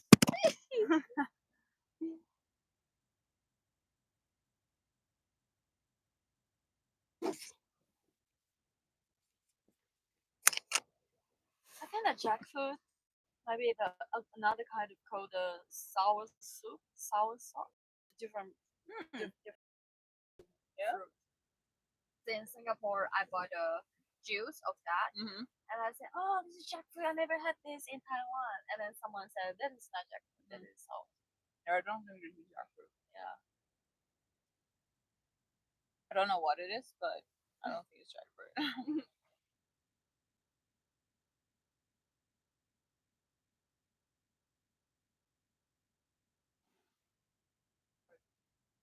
Is that a filter on my phone? No way. That's a filter, right? Yeah. I don't look like that. Yeah. Look like a Elsa.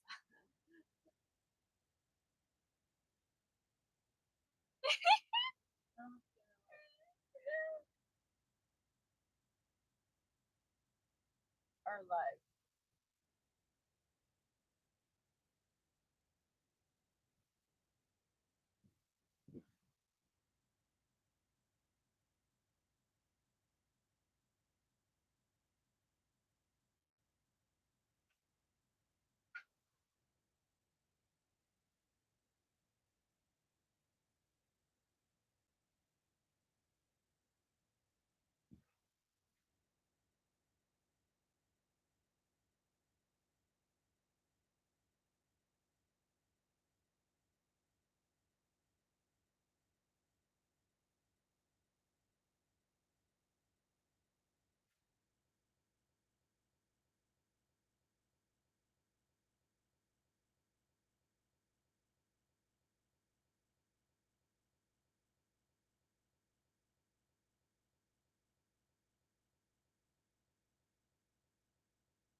Oh, with posture.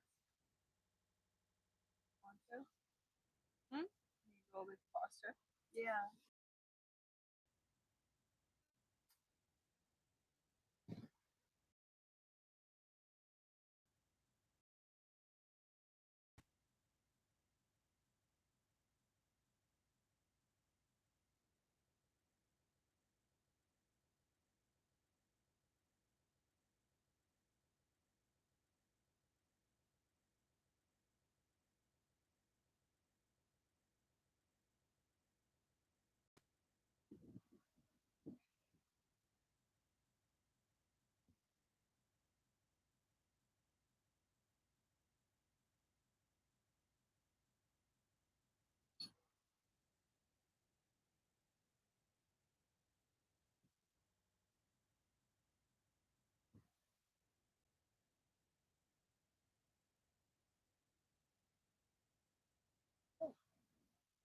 Did anybody ever have to wake the whole crew up in a night shift? How often are bed storms?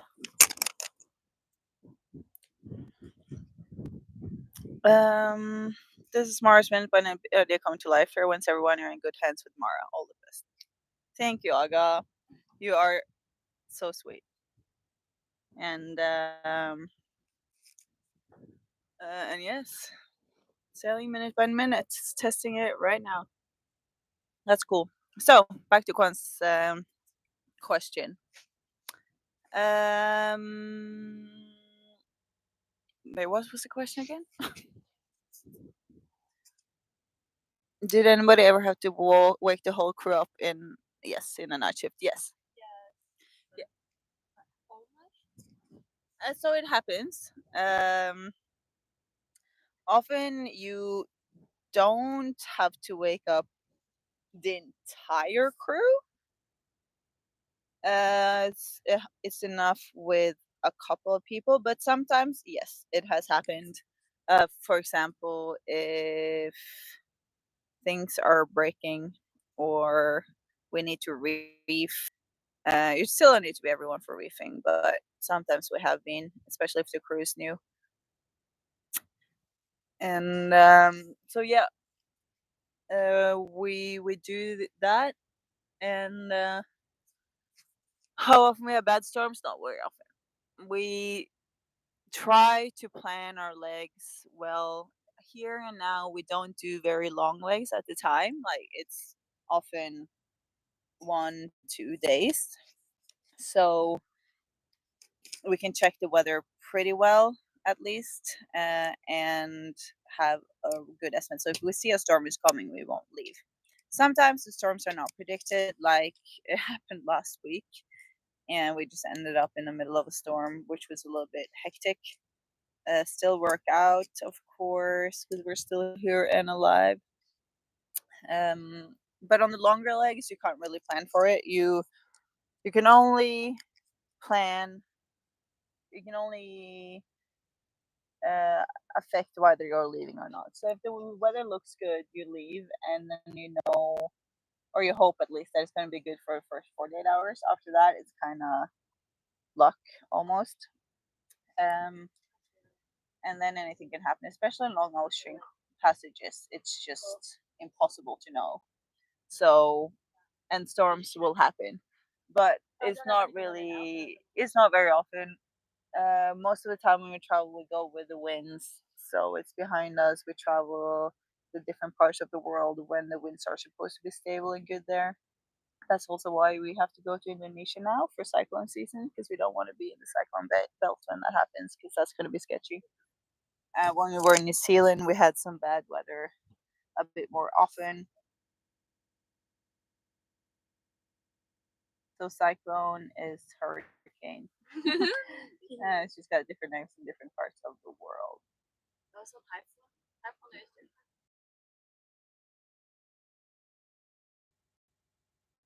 Okay, it's time Oh, to look at so what's happening now is that it's Amy's shift, and or Tammy's about to give the shift to Amy, and so she has to give her a wubaka, which is what we call it. Thank you, Ellie, for that.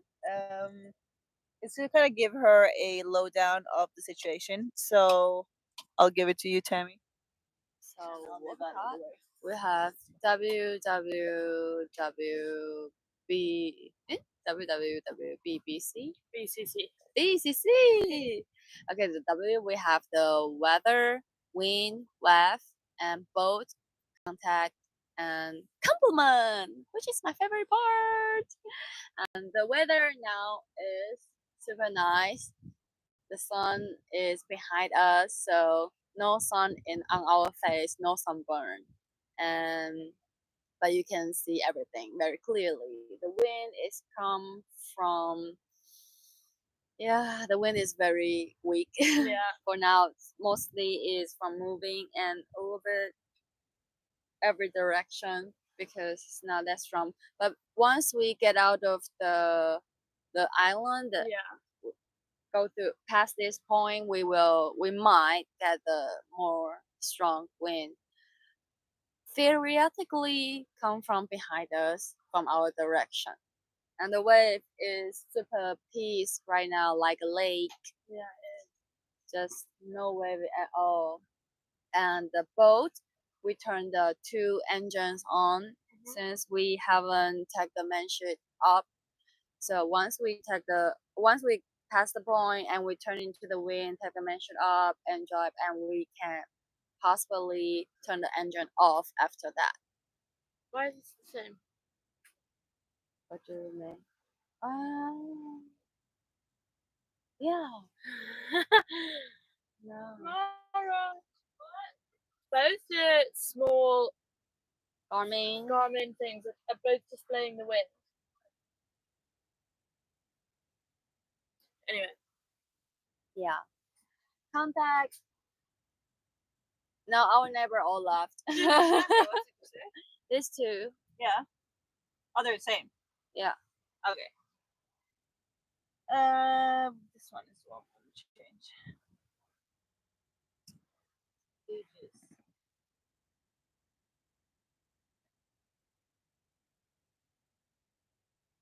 Which one? This one? This one we have, right? Yeah. So if you just press these. Okay. Cool. Yeah.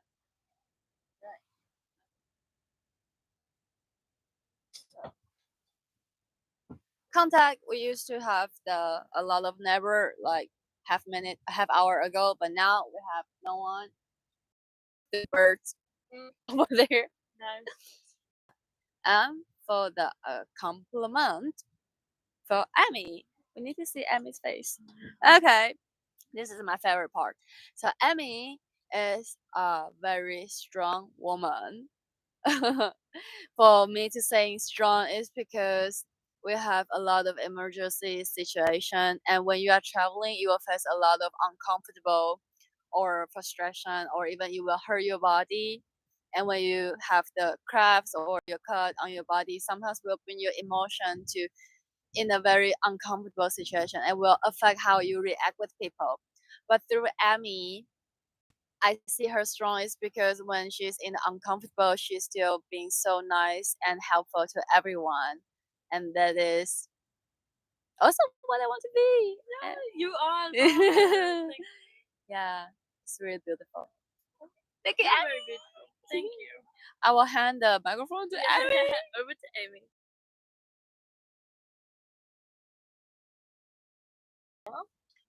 When we get out of here, Okay. you call us together to help you at this point. Okay. It's very soon though. Thank you, Tammy. Thank you. Turn the camera on. Yeah. Okay, hello. So very soon we'll need to raise the name. Sweet. I just got a message. Hello, ladies. I'm Salem's aunt. We love following your journey from Janfris Harrison. Cool. Hello, Salem's aunt.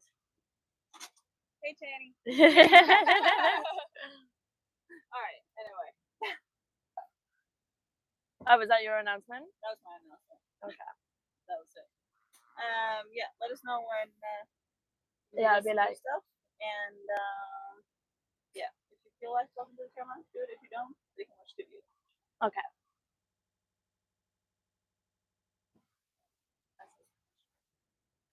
It is so calm today.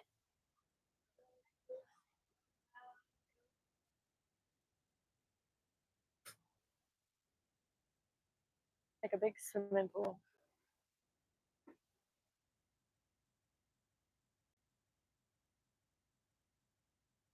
This is what we see. So I don't know if anyone else has showed you, but we have the compass there. Then this is the heading that we're heading. This is the map where you can see, so this pink and black line is where we went before. This black line is where the heading is. The blue line is where we're actually going because of all the drift and whatever. And then the red and green is our limits of sailing. Yeah, I think. This is our speed, or I don't know why it's flashing, but this is our, it's not flashing to us. This is the speed we're going. We could probably go a bit faster. This is the depth that doesn't actually work, so it changes a lot. We only need it when we're anchoring, so we can make it work then, obviously the time, and then where we're actually going. So you can see this is where we're supposed to, this is the black line, and then this is the blue line. So we want to be going 237, but we're actually going 248, which is the blue line here. And then here we have the true wind direction, apparent wind angle, the true wind speed, and the true wind angle. And then we have the drift here, which is go with the little arrows that way. And then this is the apparent wind, and this is the true wind. Did you? About the lines? Yeah. Well, not on there. I didn't know that. I didn't know that this one was whatever that one was. Yeah. So this is that. And it kind of makes sense because the drift is pushing us that way.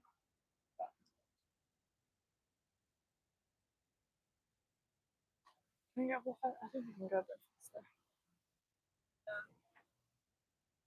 Go up to.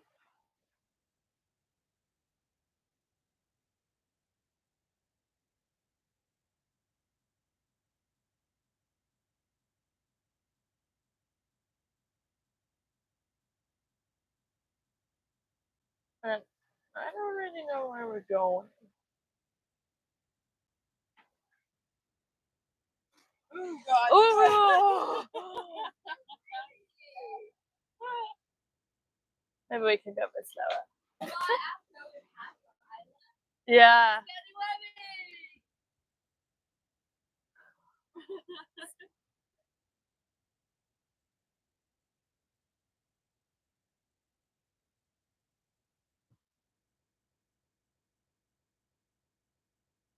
Whoa.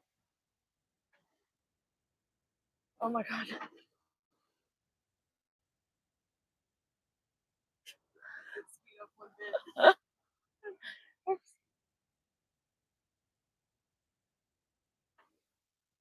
So I went a bit faster, but it was as we came out from the protection of the islands.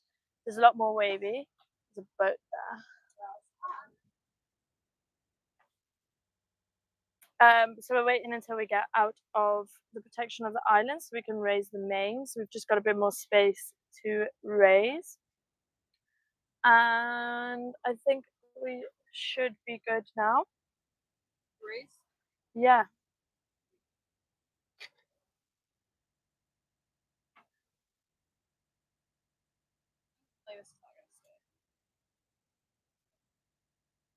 Do you want to take it with to collect the troops to raise the main? Can we have another person helping us raise the main? Yes. Also, we might have to have someone holding the camera because when we started going, it said skirt.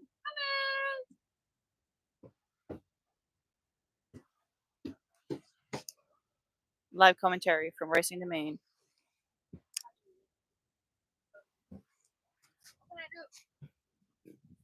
All right, so we're about to race the main. We have Amy at the helm, we have Tammy at the halyard, and we have Salem at the mast. And what is about to happen is that I'm gonna turn into the wind. I'm gonna turn into the wind, so that the sail isn't fighting against the wind as it raises. It is very difficult, and it will, as it catches the wind, it will blow from side to side, and we've just got to make sure that the sail isn't caught in any of the lines, because obviously, as we keep raising it, then it would just go put pressure on the lines, and it just would. So there's a big science to it, and then Salem there is going to pull the halyard, which is going to raise the main, and then Tammy here is going to take up the slack, and then as you don't need to wind it, you just pull as Salem pulls, and then when she can't pull anymore, then you wind it, and then we'll raise it with the electronic winch. Very, very good, Amy. So where's the wind coming from? So where do we have to turn to? West. So I'm going to turn 90 degrees west, and then Salem's going to pull, Tammy's going to pull the slack, and then, yeah, we'll see how it goes. So the wind is actually coming from 120 degrees relatively to the boat because it's the apparent that comes to 90. Oh, so now we do the true. Because we have to go straight into it. So as we turn, the apparent will go closer and closer to the true. And also, it's not coming from the west, it's coming from the east. It's west if north was straight ahead on the boat. But it's not, but we're actually going south. Yes. Or actually, we're going west. I don't see where we're going. We're actually going west. We're actually going west. So the wind is coming from south. Okay. All right. I will do the commentary. What's it called? Everyone ready? Ready. All right. So I'm turning autopilot off. We're going to turn into the wind and then slow down a little bit. All right. Autopilot off. We just have to make sure we have distance to land before we race it. And what is the wind speed? Okay, the wind speed is 40. Alright, it's true. Okay, All right, so we'll okay. see that Watch the sail is in the middle and Salem is ready. And she didn't hear the okay, or if that was the okay for her. All right, so we need to keep having some speed so we'll be able to steer the boat. Tammy, will you move the main to the middle? And we also need to take the preventer off. The dry prevent is still on. And the rest in the middle. Okay. So None of us operate very well under pressure. So if the camera wasn't here, we would have got it. So in when we interviewed the crew to have them over, like ask them how do you do under pressure, and everyone is like, "Oh, I'm super calm. That's right. Under pressure, I just do what needs to be done, and then I put a tiny camera in their face, and they forget absolutely everything." Yeah. I was wondering. I was like, why is that happening? So we have the jibe preventer on, which is a line that goes from the boom, that holds the boom to the side. So when we're sailing with the wind from the back, if we change course a little bit, of the wind changes and it captures the wind from the other side, it could slam the entire boom over to the opposite side, which is dangerous. So we keep the jibe preventer on, and but now we're going to move the boom into the middle. So when we go straight into the wind, the sail is also straight into the wind. And then we need to take the jibe preventer on off. So we did that, and now Tammy moved the traveler. So where the boom is attached in the back here.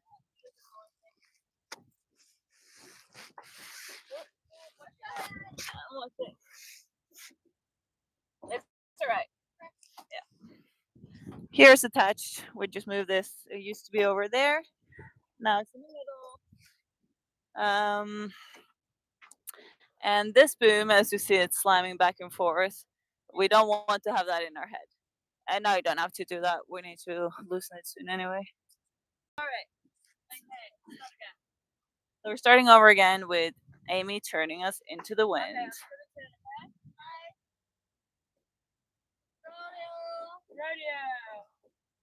Rodeo is our word for okay, we're doing it. It's happening. Everyone ready. Getting into the wind. Okay, so when we look up at the top,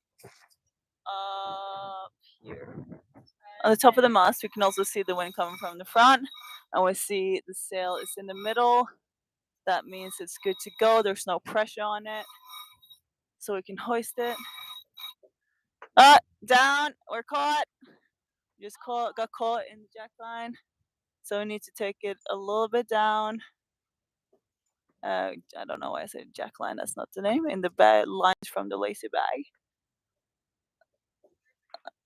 It was called in the lacy bag line. Okay, we need to get it a bit more in the middle.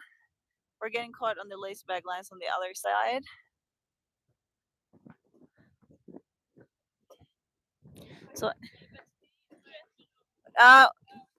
So Amy, always watch the sail and do not watch your gadgets.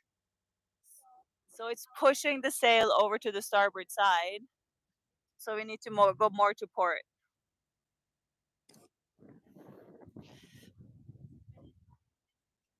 I should probably just let them figure that out themselves, but yeah, so we got it free, and then we just go when we have the chance to get past those lines.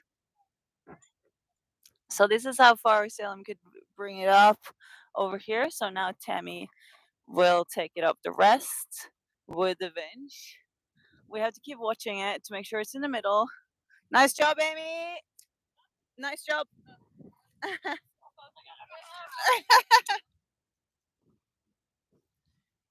So she's just watching the sail, making sure it's always in the middle.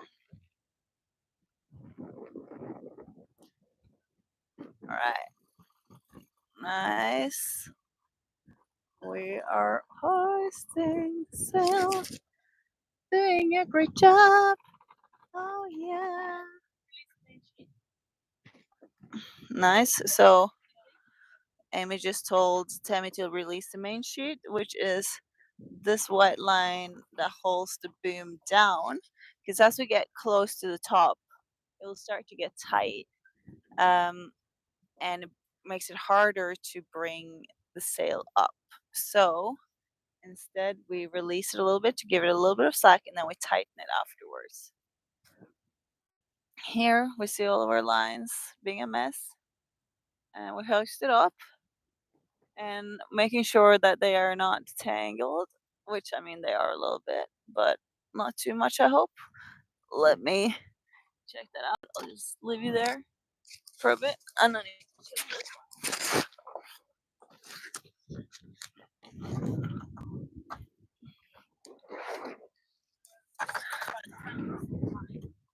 we need to go a bit more port. Yeah, port. We're not in the middle. Yeah. All right, nice.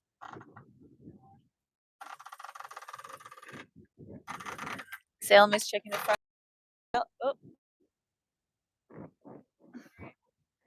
check that it is.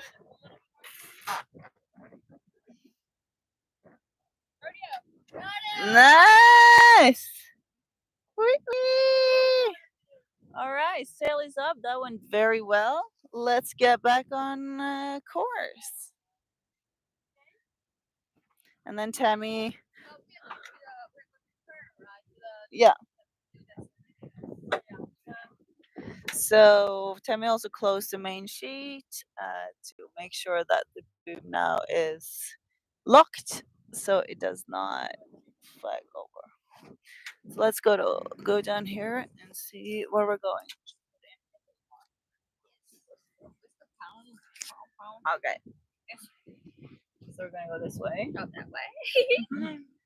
So here is where we are going, and then we have to go through this pass somewhere. I'm just gonna put a waypoint there for now, and then I'll find the exact location. So this has 304 is the course where we will hold probably to go there. So it's hard to see, but we're here. I'm gonna go then up here. And how is that affecting our sails? I'm just gonna set it, and then so the wind is going to be directly from behind. So we need to catch as much wind as possible. So they will be as out as possible.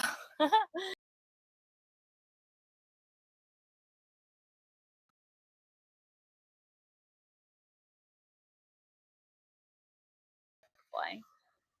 Which means we're going to have the jib one way and the mainsail the other way, because if they are on the same side, then the main wind from the jib, and then it's not going to work, because the jib won't be getting any wind. How much wind do we have? So right now we have 9 knots current. How much true? 12. 12. Yeah. Oh, okay. Sweet. Perfect.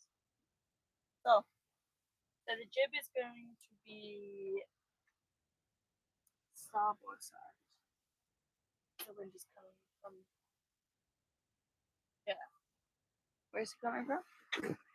Okay, so we can do either when we're butterflying. Okay.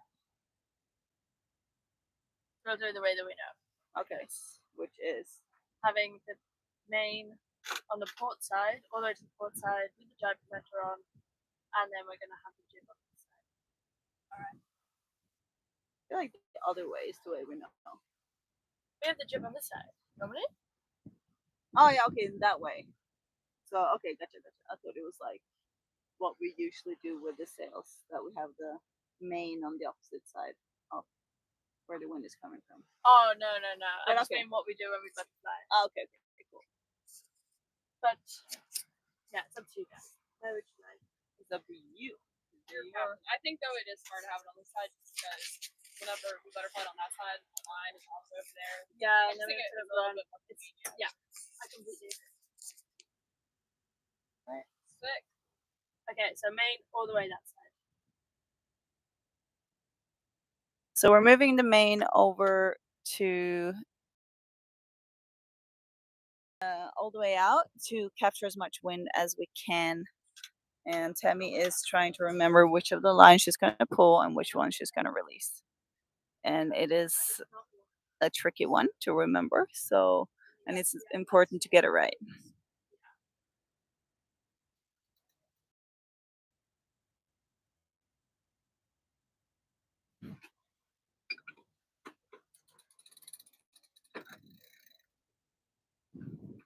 And she remembered she had to take it around a few more times and lock it to get the best pinching. Nice.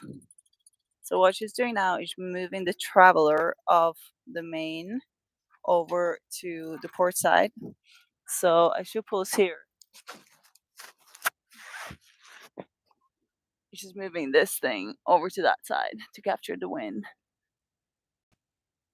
from the back.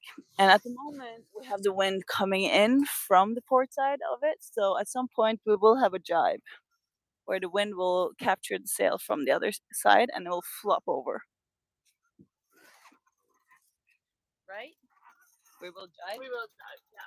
That's what we want. Yeah. When? You know when? Where is your wind coming from? Oh, it's about to happen. Oh. It starts to flap.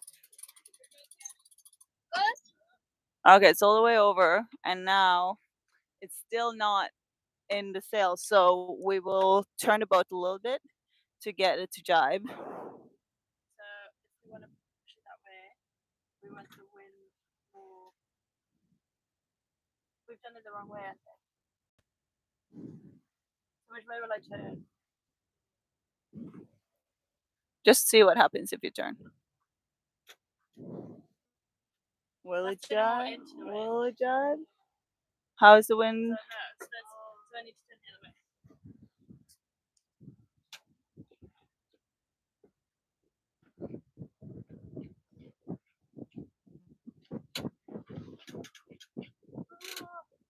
So as long as these people don't break anything and just listen to what they want. And Wait, no, it wasn't before. We need to come from the opposite way to jibe it to the other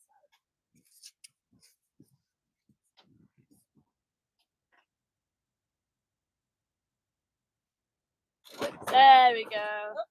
Didn't catch that on camera. so we also want to just keep it on this course a little bit so it doesn't go back. And then Tammy released the main sheet.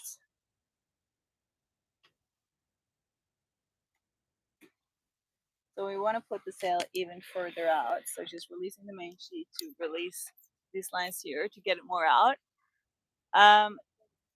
Salem, can you see when it's touching the more spreader? That's very nice. Thank you, Sailor Amy. She's the expert. Aye. We don't want to touch these things here because then it might break the sail. Do we need more? How is it looking like, Salem? Is it touching? No. Can we give more?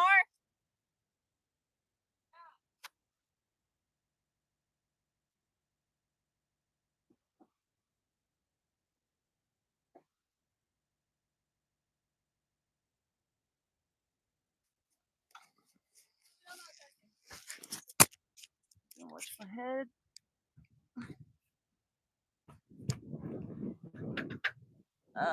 Tiny bit more, Tammy.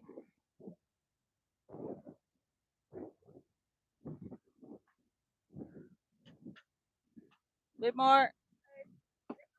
Okay.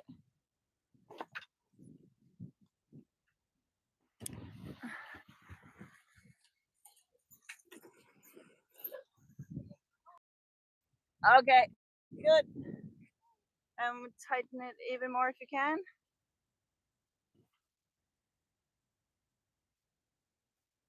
Ooh, try to tighten the jar preventer here. It can be challenging at times. Yeah. It's moving. You actually put it on the other side, this way.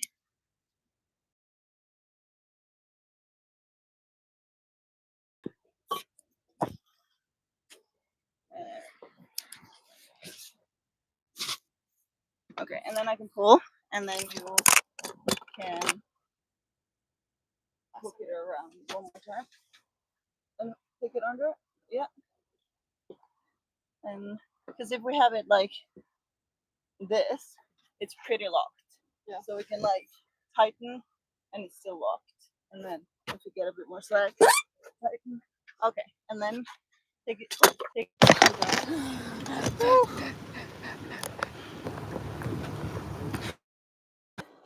also in the water. And then now take it one more round here. Here. Yeah, and then you can cross. Oh shit, that was not very well filmed. It's okay. Don't feel less because I'm stressed. All right. Nice. Perfect. All right. Jar preventer is on. All right, take us to course, Amy. Now we can head back to our course because we have it on. Hopefully the wind will stay. All right. So now we need to take the jib out. Yes, please. But so what we're gonna do is You just jogged.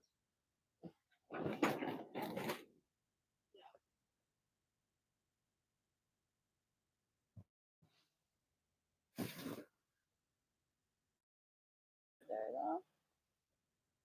But how much wind do we have? 5 or 10 true. All right.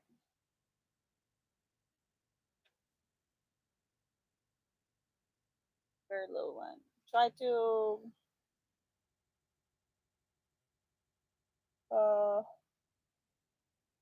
put one engine. Take one engine in neutral.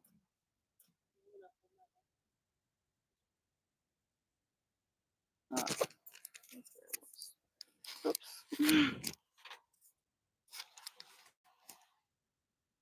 Okay. All right. Try. Yeah. I mean, it's kind of spinnaker weather.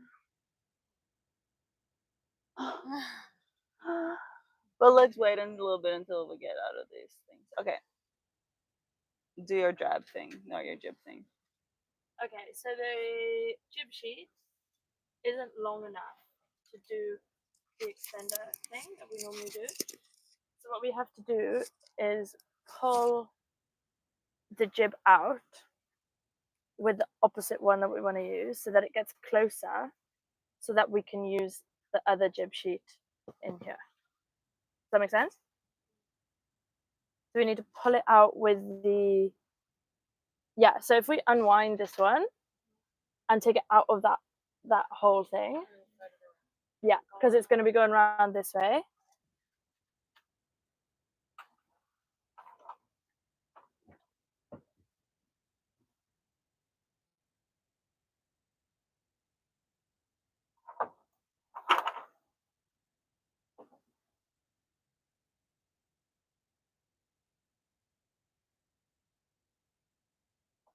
Yeah, and then see, so it's not long enough. So now we need to take it out on the port side so that it gets long enough to then pull this in around up and on the winch. So do you want to...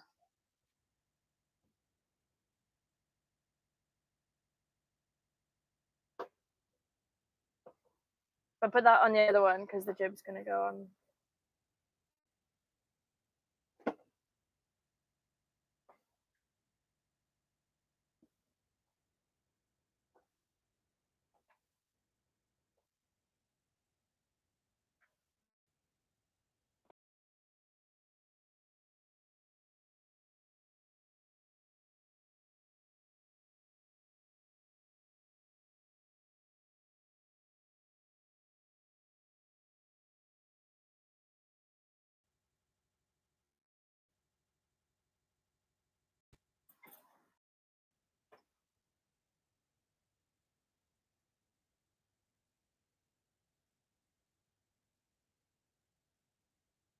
But anyway, that one's going to be released.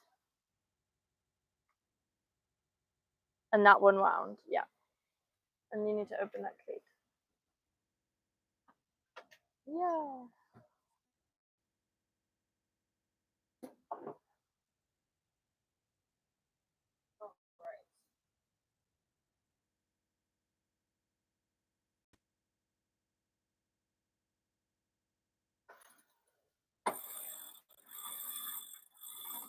No, that's tightening. That one's going to be released. This one, please? No, the Oh, this if you one. Oh, 'cause think, it's backwards, yes.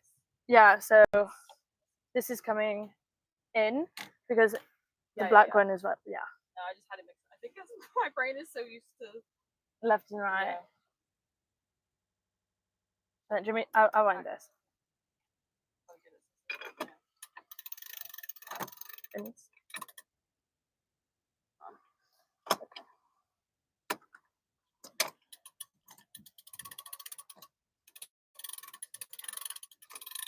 Right.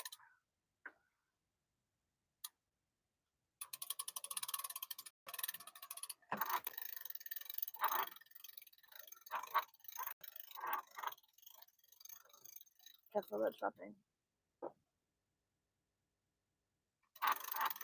Yay! And then Tammy's down here putting that other jib sheet in. So it ends up coming up onto the winch.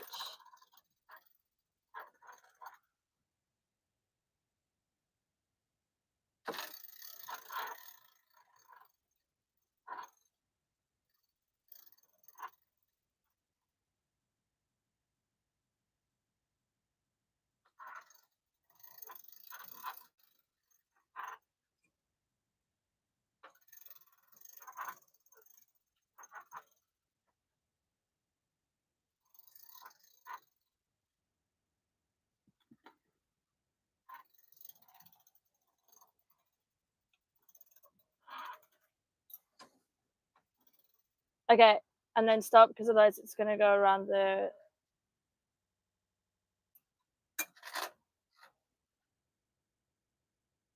And then so we need to release the one on the left, on the very left. So nothing to do with the black one anymore.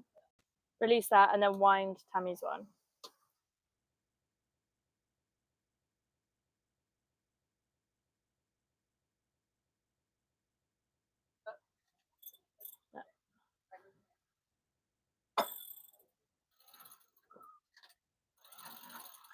Yay! Oh my god, I'm so proud of us.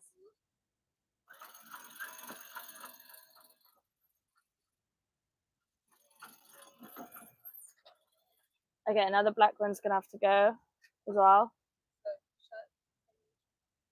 No, it needs to be released because it needs to be opened. This is brain training.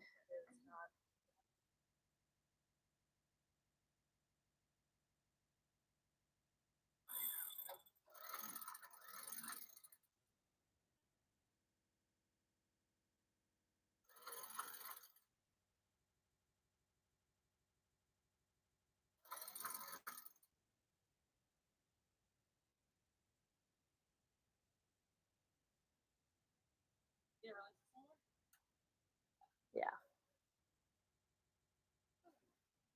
Wow, look at this. So proud of us. Okay, get to sleep. Smooth sailing, guys. Greetings from Germany, from Kwan. Nice. And armed and naked. Looks like French Polynesia. Kwan, fascinating. David, greetings from Sarnia on the south end of Lake Current. I don't know. Hi. Thank you, guys, for following us all. So I don't know if you know, but none of us actually know how to sail apart from this guy. Girl. This girl. So,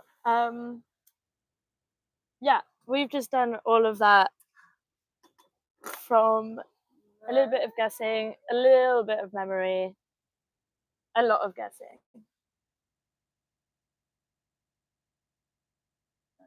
It looks pretty darn good. Yeah. I am so bloody proud of us. Good instructions. Very, very nice.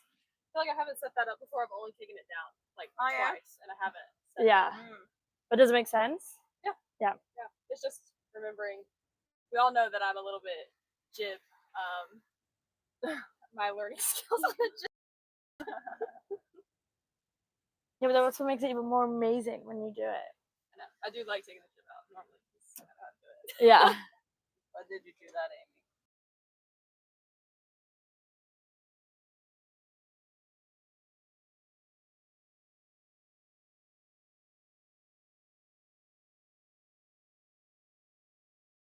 5.2 knots an hour, down to 4.8. But yeah, so we were sailing with one of the engines in neutral.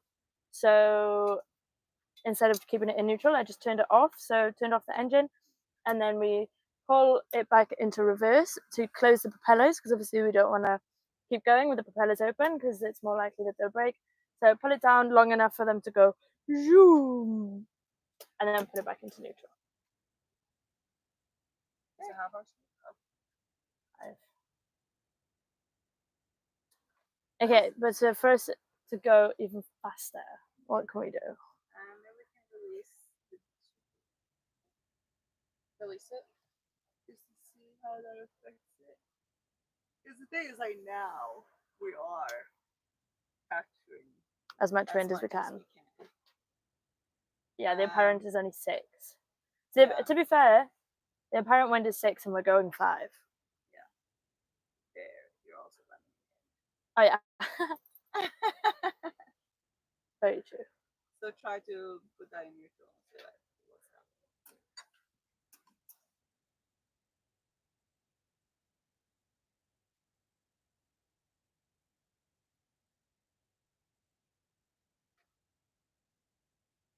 I could swim faster than this. You swim 4 knots an hour? For how long? Yeah. To be fair, I don't know. I don't know how fast. I feel like it's like knots. in an aeroplane. When you see an aeroplane, it feels like you're going really slow, but you're actually going really fast. Yeah. I mean, it's not really fast. But No, yeah, we're going. but that's good. Let's Yeah, turn the it's- engine off. Okay, so to turn the engine, Where are we going? 4.5. So we press stop. We can hear the engine's off, and then we turn it off, and then close the propellers. And now we're actually going faster than we were with the engine. No, we're not. Hey, that's pretty good though. Yeah. Yes. Nice. I'm so proud of us. Yeah, that was very good. That was job. I had my hand up.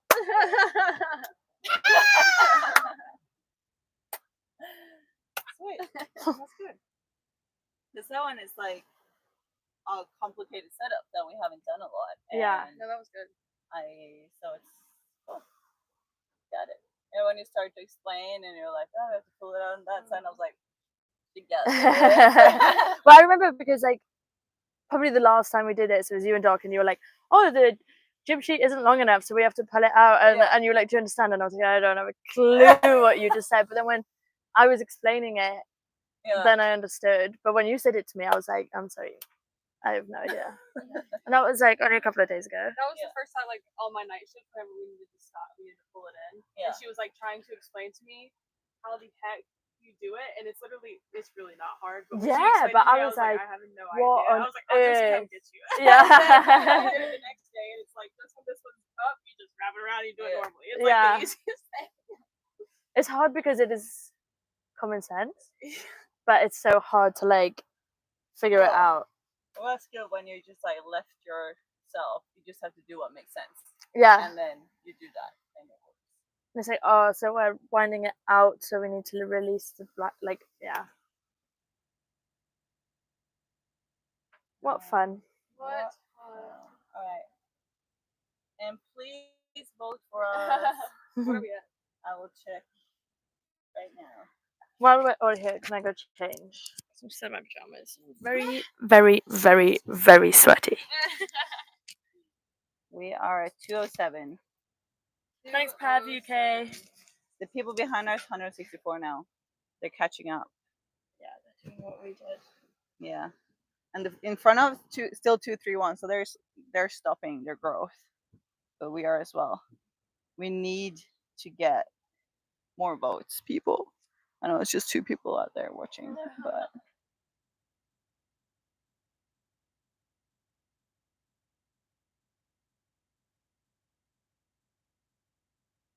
all right. I'm gonna call John though. All right, can you sit here for 2 minutes? Not supposed to entertain the people? No.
There's 0 people on right now. Oh, really? Awesome. 50. Oh shit. 506.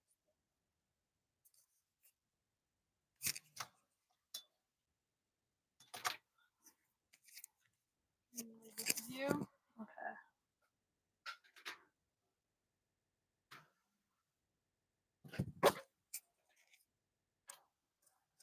How am I gonna know if someone comes on? But it is recording if we want to post it later. So Yeah. Okay, so what I am doing is I have created all of us as mermaids. So there's Salem holding a shell. I'm gonna make the tails better. And Salem loves shells, so that's Salem with a shell. This is me with my hands up. Then Mara looking majestic as ever. And then we have Doc. He doesn't know this yet, but Doc as a sea cow, a dugong with a stethoscope because obviously he's a doctor. And then Tammy is here, and she's going to be holding a lead to Doc the dugong, because she is obsessed with dugongs and really wants to see one.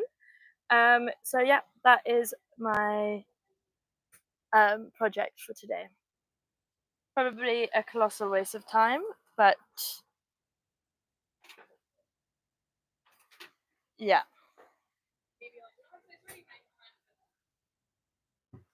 So I'm also not very creative. I'm not really entirely sure what I'm doing.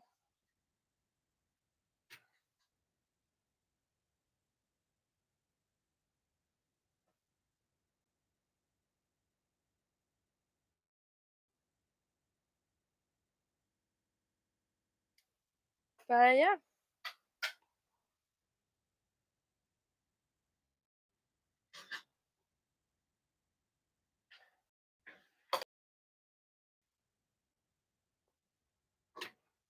Okay. So I am trying to make the tails look super cool, obviously. And we had a conversation recently about what colors our tails would be. So I'm trying to do Salem's. And she's like an orangey, yellowy, gorgeous thing. Mermaid.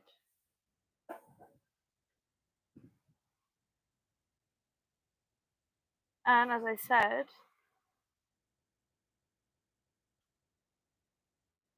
I have no idea what I'm doing.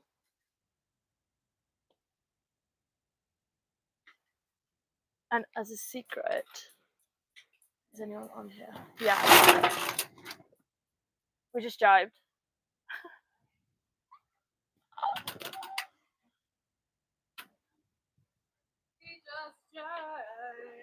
So should we move it over to the other side? But we just jived. Yeah.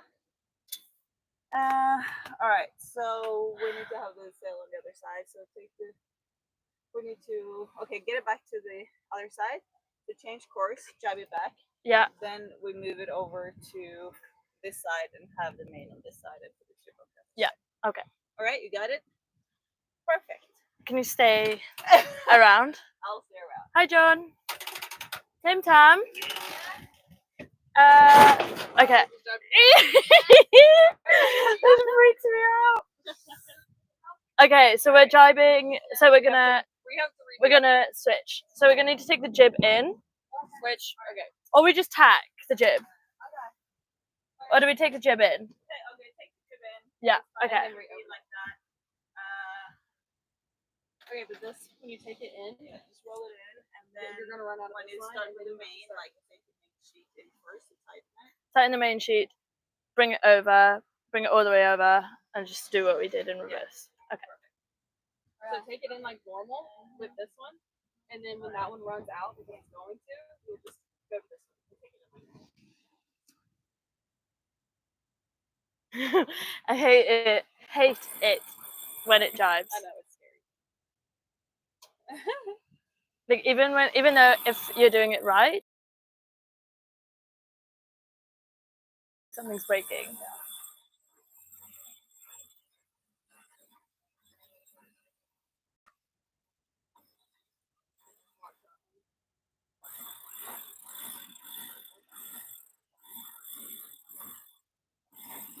And you can just keep releasing.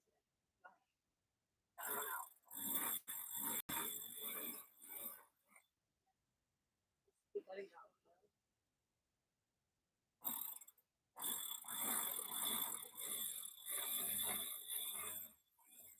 You probably don't even have to do any. Because we're just gonna take it out. Right. now we have to move this.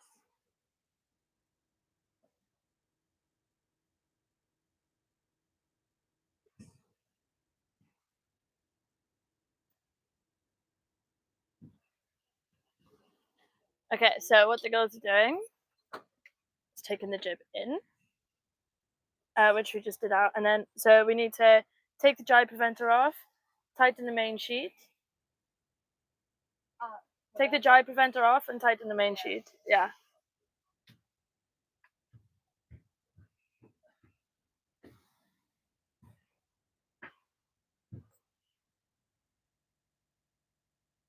Wait, and then maybe put the main sheet on one, or you can put it on the middle one.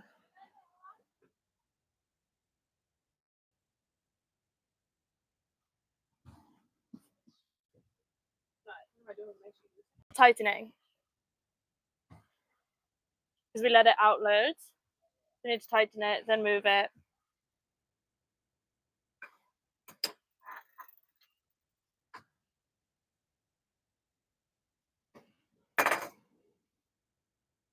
Oh.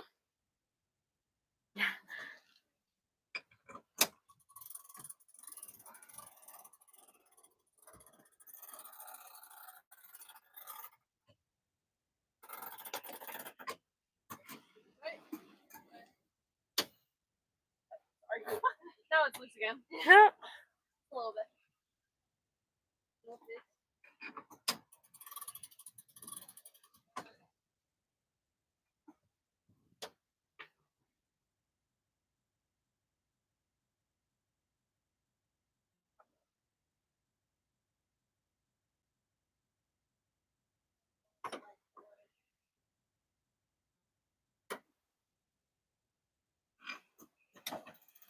It's not released.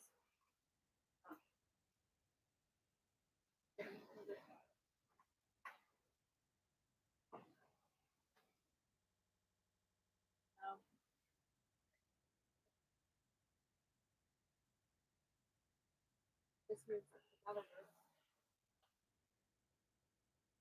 That moves it to the port side on this side.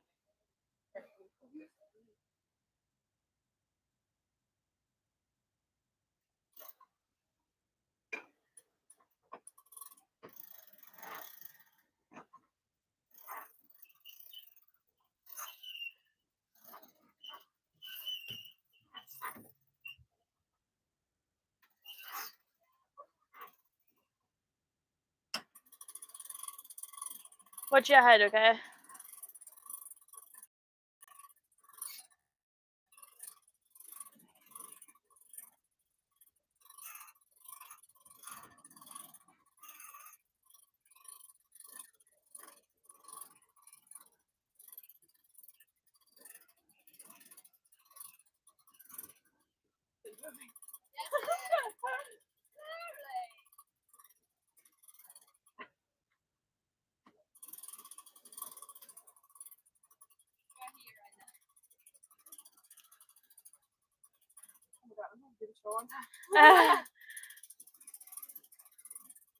You can move it onto the middle one.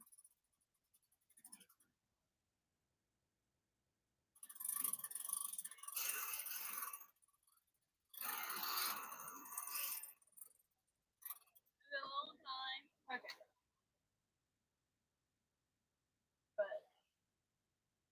Yeah, just close that.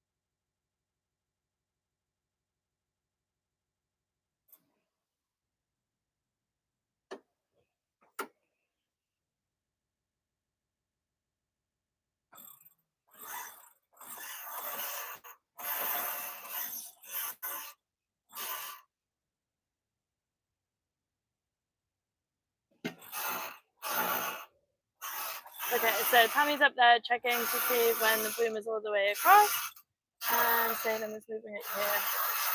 So Tammy will let her know.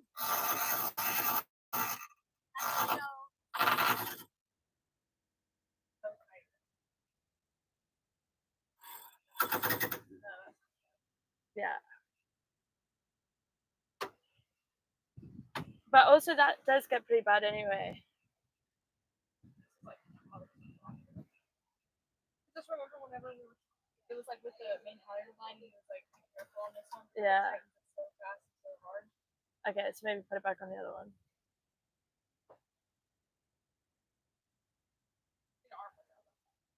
Yeah, this is your workout for today.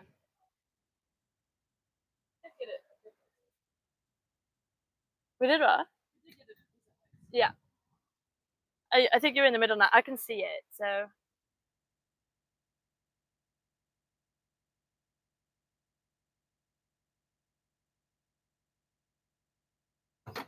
Woo! One thing about Salem is she's a strong, independent woman.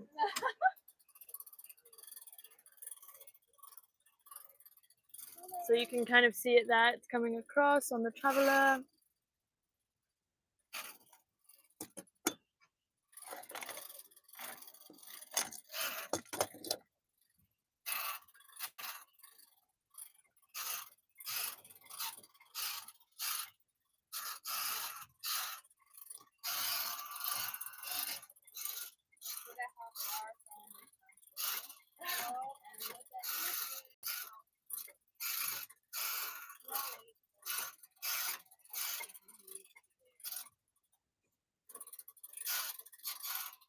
Nearly there, Salem. Go, Salem. You can do this.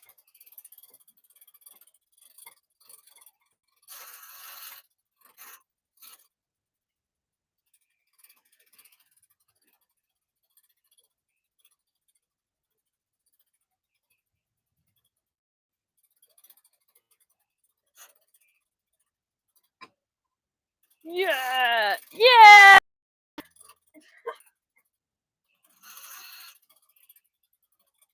Normally we're only moving it like from the middle to the side, so This is like the most we've ever moved it all at once. yeah. Yeah. Sorry, I think this was my direction because we should have put it out on this side to start with. Well, I also said. Yeah, we did. Because we didn't think it mattered. Should we jibe? And then maybe would that make it easier for you?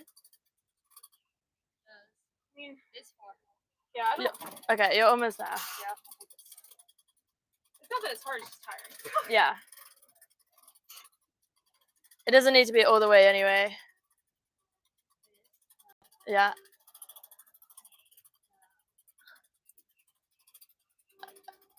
Is that good? You can just. Now it's 2 fish. But it can't be touching, so I think that's good. So the cap now is 1.5 fish. Yeah? Okay. Woo! Okay, so now we're gonna jibe. So I'm gonna get us back on course, and hopefully it will happen automatically. As we turn.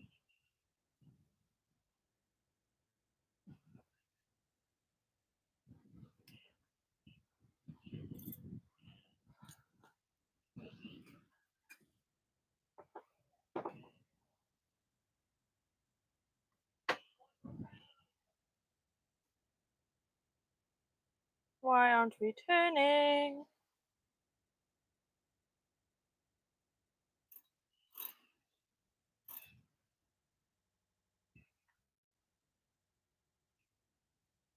Because the wind is pushing us that way. I can't turn. I don't know what to do. Because it might be because No, but the wind is pushing us. Mara! I have to turn on an engine because we also don't have the jib out, so it's like not balanced. Yeah, but can we do it by putting the jib out? So I can't turn because I need to jibe, and I can't turn because obviously it's pushing us that way, and it won't So now we're turning all the way around this way. Do we turn an engine on or do we take the jib out? Should we turn the jib first? You can. We're going all the way in a circle now. All right. We can also just go with the circle. Okay.